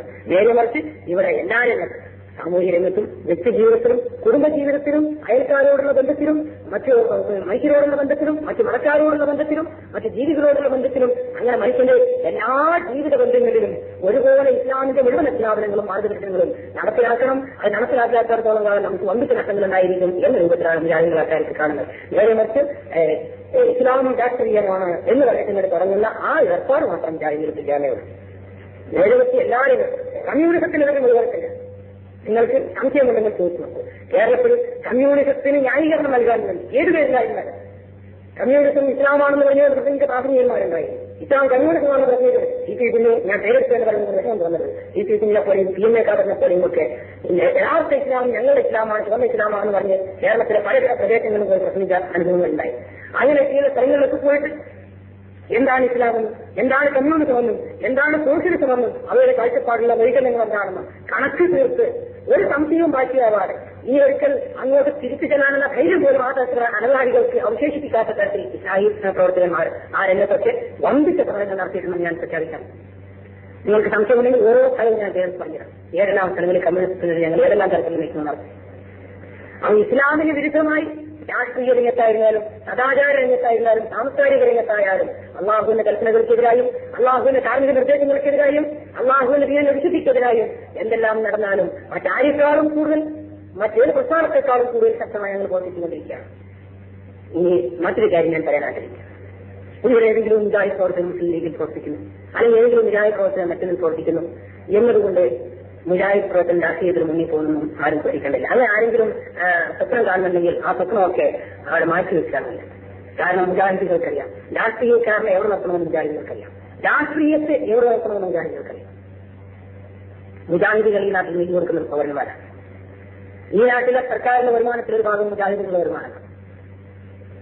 അത് ആകൂട്ടി സർക്കാരിന്റേതാണ്, ഞങ്ങൾക്ക് ആ വഴിക്ക് യാതൊന്നും ആവശ്യമില്ല എന്നുള്ള നിലപാട് സ്വീകരിക്കുന്നതിന് പകരം മുജാഹിദുകളായ പൗരന്മാർക്ക് അതിൽ നിന്ന് ഏത് രൂപത്തിലായിരുന്നാലും ശരി, വിധവാ പെൻഷനായിട്ടായിരുന്നാലും ശരി, വിദ്യാഭ്യാസ സ്ഥാപനത്തിലുള്ള ഗ്രാൻഡ് ആയിട്ടാണെങ്കിലും ശരി, ഗവൺമെന്റിന്റെ കോളേജ് ആയിട്ടാണെങ്കിലും ശരി, അതല്ല മറ്റേതെങ്കിലും തരത്തിലുള്ള പദ്ധതി പ്രവർത്തനമായിട്ടാണെങ്കിലും ശരി, മുജാഹിദുകൾ താമസിക്കുന്ന പ്രദേശങ്ങൾക്കും മുജാഹിദുകൾ കൂടി കൊടുക്കുന്ന നികുതിപ്പണത്തിന്റെ ഒരു അംശം കിട്ടുവാൻ വേണ്ടിയിട്ട് ആ തരത്തിലൊക്കെയുള്ള കാര്യങ്ങളല്ലാതെ അതിൽ കവിഞ്ഞ് ഇവിടുത്തെ മത നിർമ്മല പ്രസ്ഥാനങ്ങൾക്ക് മുജാഹിദുകളുടെ പങ്കുണ്ടാക്കി കൊടുക്കാൻ വേണ്ടിയോ അല്ലെങ്കിൽ ഇവിടെ തെരുവിൽ അഴിഞ്ഞാടുന്ന രാഷ്ട്രീയത്തിന് മുജാഹിദുകളുടെ വിഹിതം നൽകാൻ വേണ്ടിയൊന്നും മുജാഹിദുകൾ തന്നെ കഴിഞ്ഞു. അത് ഏറ്റവും വലിയ തെളിവ് ഇവിടെ പല സംഘടനകളും പുലർന്നു, കോൺഗ്രസുകൾ പുലർന്നു, മുസ്ലിം ലീഗുകൾ പുലർന്നു. അതൊന്നും മുജാഹിദുകൾ പ്രവർത്തിയില്ല. കാരണം എന്താണ്? മുജാഹിദുകൾക്ക് അത്രയുള്ള ബന്ധമുണ്ടായിരുന്നു. മുജാഹിദുകളെ ഇങ്ങോട്ട് തീണ്ടാതെ, ഇങ്ങോട്ട് കുറക്കാൻ കഴിയാതെ, ഇങ്ങോട്ട് മലിനമാക്കാൻ കഴിയാത്ത വിധത്തിൽ മുജാഹിദുകൾക്ക് ഈ നാട്ടിലെ പൗരന്മാരെന്ന നിലയിൽ ഇവിടുത്തെ ഭരണകൂടത്തിൽ നിന്ന് മുജാഹിദുകൾക്കും അവരുടെ പ്രദേശങ്ങൾക്കും ഒക്കെ വല്ലതും കിട്ടുന്നതിന് വേണ്ടി രാഷ്ട്രീയത്തെ തീണ്ടാപ്പാട് അകലമെത്തുകയും താവൂത്തായി കാണുകയും ചെയ്യുന്നതിന് പകരം ആ രംഗത്ത് പ്രായോഗികമായിട്ട് താവൂത്ത് വിവാദത്തിനും ചെയ്യാതെ തന്നെ, മന്ത്രിമാർക്കും വിവാദത്തിനും ചെയ്യാതെ തന്നെ ഞങ്ങൾ ഈ നാട്ടിലെ പൗരന്മാരാണ്, ഞങ്ങൾക്ക് ഇതിന് ഭാഗഭാഗിത്വമുണ്ട് എന്നൊക്കെയുള്ള നിലനിർത്തിയിട്ട് ആ തരത്തിൽ എന്നല്ലാതെ അതിനപ്പുറം അതുപോലെ ഇങ്ങോട്ട് കിട്ടാനെന്നല്ലാതെ അങ്ങോട്ട് ആദരവ് രംഗത്തായിരുന്നാലും സംസ്കാര രംഗത്തായിരുന്നാലും അങ്ങോട്ട് കൊടുക്കാൻ വേണ്ടി മുജാഹിദുകാരും തയ്യാറായിട്ടില്ല. ഞങ്ങൾക്കാർക്കും രാഷ്ട്രീയവും മുജാഹിദുകളുടെ കൂട്ടത്തിൽ ആരും വോട്ടില്ല നടത്തുന്നതെല്ലാം പറയുന്നു. ഏതായിരുന്നാലും ആ രംഗത്തൊക്കെ രാഷ്ട്രീയക്കാരെയും രാഷ്ട്രീയത്തെയും മുജാഹിദുകൾ നിർത്തേണ്ടതുണ്ട്. അതിനെതിരായിട്ട് എവിടെയെങ്കിലും വല്ല നീക്കമുണ്ടെങ്കിൽ അത് മുജാഹിദുകളെതിരായി നടപടിയെടുത്തിരിക്കുന്ന ഞാൻ നേരത്തെ പറഞ്ഞമായി അവരെ ഞങ്ങളെ പള്ളിയിലേക്ക് വരാൻ പാടില്ല എന്ന് പറഞ്ഞ് ബഹിഷ്കരിക്കുമെന്ന ഇതൊന്നും നല്ലത്. അത്തരം പ്രവണതകളെ ഉപദേശത്തിന്റെ രൂപത്തിൽ കൂടി വേണ്ടത് ഉപദേശത്തിന്റെ രൂപത്തിൽ, പരസ്യമായ പ്രസ്താവനയിൽ കൂടി വേണ്ടത് പരസ്യമായ പ്രസ്താവനയിൽ, സ്വകാര്യ സംഭാഷണത്തിൽ കൂടി ആകുന്ന സ്വകാര്യ സംഭാഷണത്തിൽ ഏത് രൂപത്തിലായിരുന്നാലും ഒരു മുജാഹിദ് പ്രവർത്തകൻ ജീവിതത്തിന്റെ ഏത് രംഗത്തും മോശമായ നിലപാട് സ്വീകരിക്കുക, രാഷ്ട്രീയ രംഗത്തായിരുന്നാലും മറ്റു രംഗത്തായിരുന്നാലും അങ്ങനെ നിലപാട് സ്വീകരിക്കുമ്പോൾ ഒരു മുസൽമാനെ അവന് ചെയ്യാവുന്ന രൂപത്തിലൊക്കെയുള്ള പരിഹാരങ്ങളും സംസ്കരണങ്ങളും ഒക്കെ ചെയ്യാൻ വേണ്ടി ശ്രമിക്കുകയും ചെയ്യും. ഇത് ഇല്ല എന്ന് തെളിയിക്കാനോ ഇതിനെതിരാണെന്ന് തെളിയിക്കാനോ തെളിവുകളുണ്ടോ ഇല്ല എന്നുള്ളതാണ് നിങ്ങൾ അന്വേഷിക്കുന്നത്. ഞാൻ ഇനിയും കൂടുതൽ ഇതിന്റെ എത്രയോ വിഷയങ്ങൾ സംബന്ധമായിട്ട് ആവർത്തിക്കേണ്ടതുണ്ട്. അത് ഞാൻ ആദ്യമേ പറഞ്ഞ കാര്യം ഒന്നുകൂടി വർദ്ധിക്കാണ്. ഇസ്ലാമിനെ സംബന്ധിച്ചിടത്തോളം ആര് ഭരിക്കണം, എങ്ങനെ ഭരിക്കണം എന്നുള്ള ഏറ്റവും പ്രധാനപ്പെട്ട വിഷയം മുസൽമാന്റെ മനസ്സിനെ വിശ്വാസം ഭരിക്കണം. അവന്റെ ശരീരത്തെ ഏത് ഭരണകൂടം ഭരിക്കുന്നു എന്നുള്ളത് രണ്ടാമത്തെ കാര്യമാണ്. കഴിയുന്നിടത്തോളം അവന്റെ ശരീരത്തെ മറ്റു ഭരണകൂടങ്ങൾക്ക് വിധേയമാക്കാതിരിക്കണം. അവന്റെ ശരീരത്തെയും മറ്റു ഭരണകൂടങ്ങളിൽ നിന്ന് അവൻ മോചിപ്പിച്ചെടുക്കാൻ വേണ്ടി കഴിയുന്നിടത്തോളം ശ്രമിക്കണം.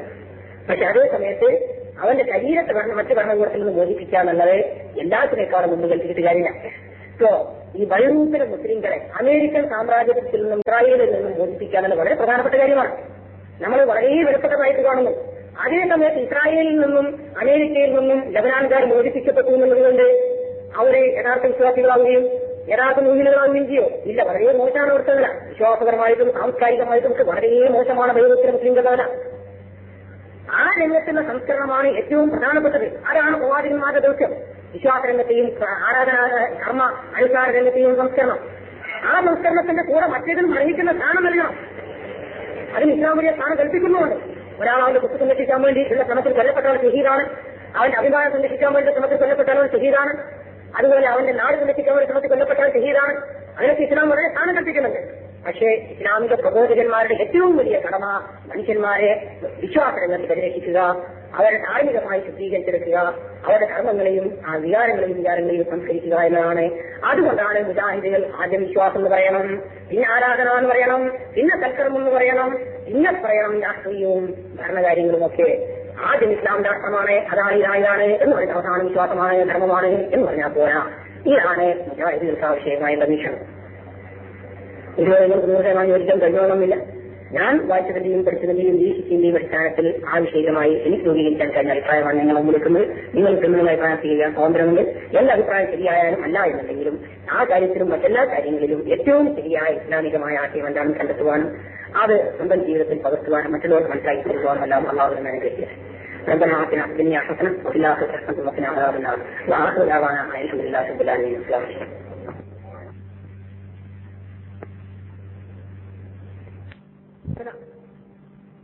ആ രംഗത്തുള്ള സംസ്കരണമാണ് ഏറ്റവും പ്രധാനപ്പെട്ടത്. അതാണ് പ്രവാചകന്മാരുടെ ദൗത്യം. വിശ്വാസരംഗത്തെയും ആരാധന കർമ്മ അനുഷ്ഠാന രംഗത്തെയും സംസ്കരണം. ആ സംസ്കരണത്തിന്റെ കൂടെ മറ്റേതിനും അർഹിക്കുന്ന സ്ഥാനം നൽകണം. അതിന് ഇസ്ലാം വലിയ സ്ഥാനം കൽപ്പിക്കുന്നുണ്ട്. ഒരാൾ അവന്റെ കുത്തു സംരക്ഷിക്കാൻ വേണ്ടി ഉള്ള ശ്രമത്തിൽ കൊല്ലപ്പെട്ടവൻ ഷഹീദാണ്. അവന്റെ അഭിമാനം സംരക്ഷിക്കാൻ വേണ്ടി ശ്രമത്തിൽ കൊല്ലപ്പെട്ടവൻ ഷഹീദാണ്. അതുപോലെ അവന്റെ നാട് സംരക്ഷിക്കാൻ വേണ്ടി ശ്രമത്തിൽ കൊല്ലപ്പെട്ടവൻ ഷഹീദാണ്. അതിനൊക്കെ ഇസ്ലാം വളരെ സ്ഥാനം കൽപ്പിക്കുന്നുണ്ട്.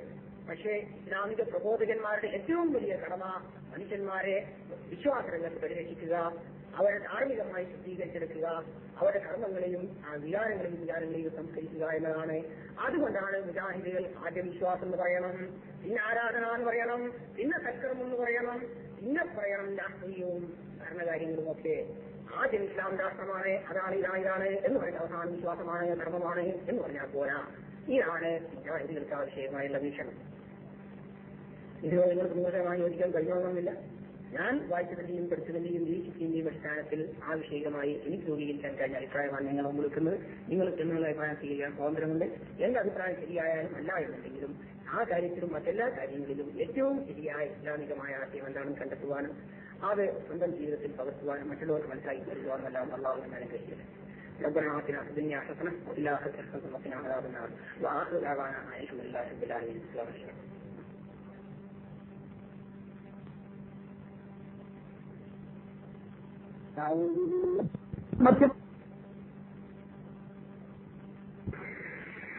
ഇത് നമ്മുടെ ആദർശമാണ്.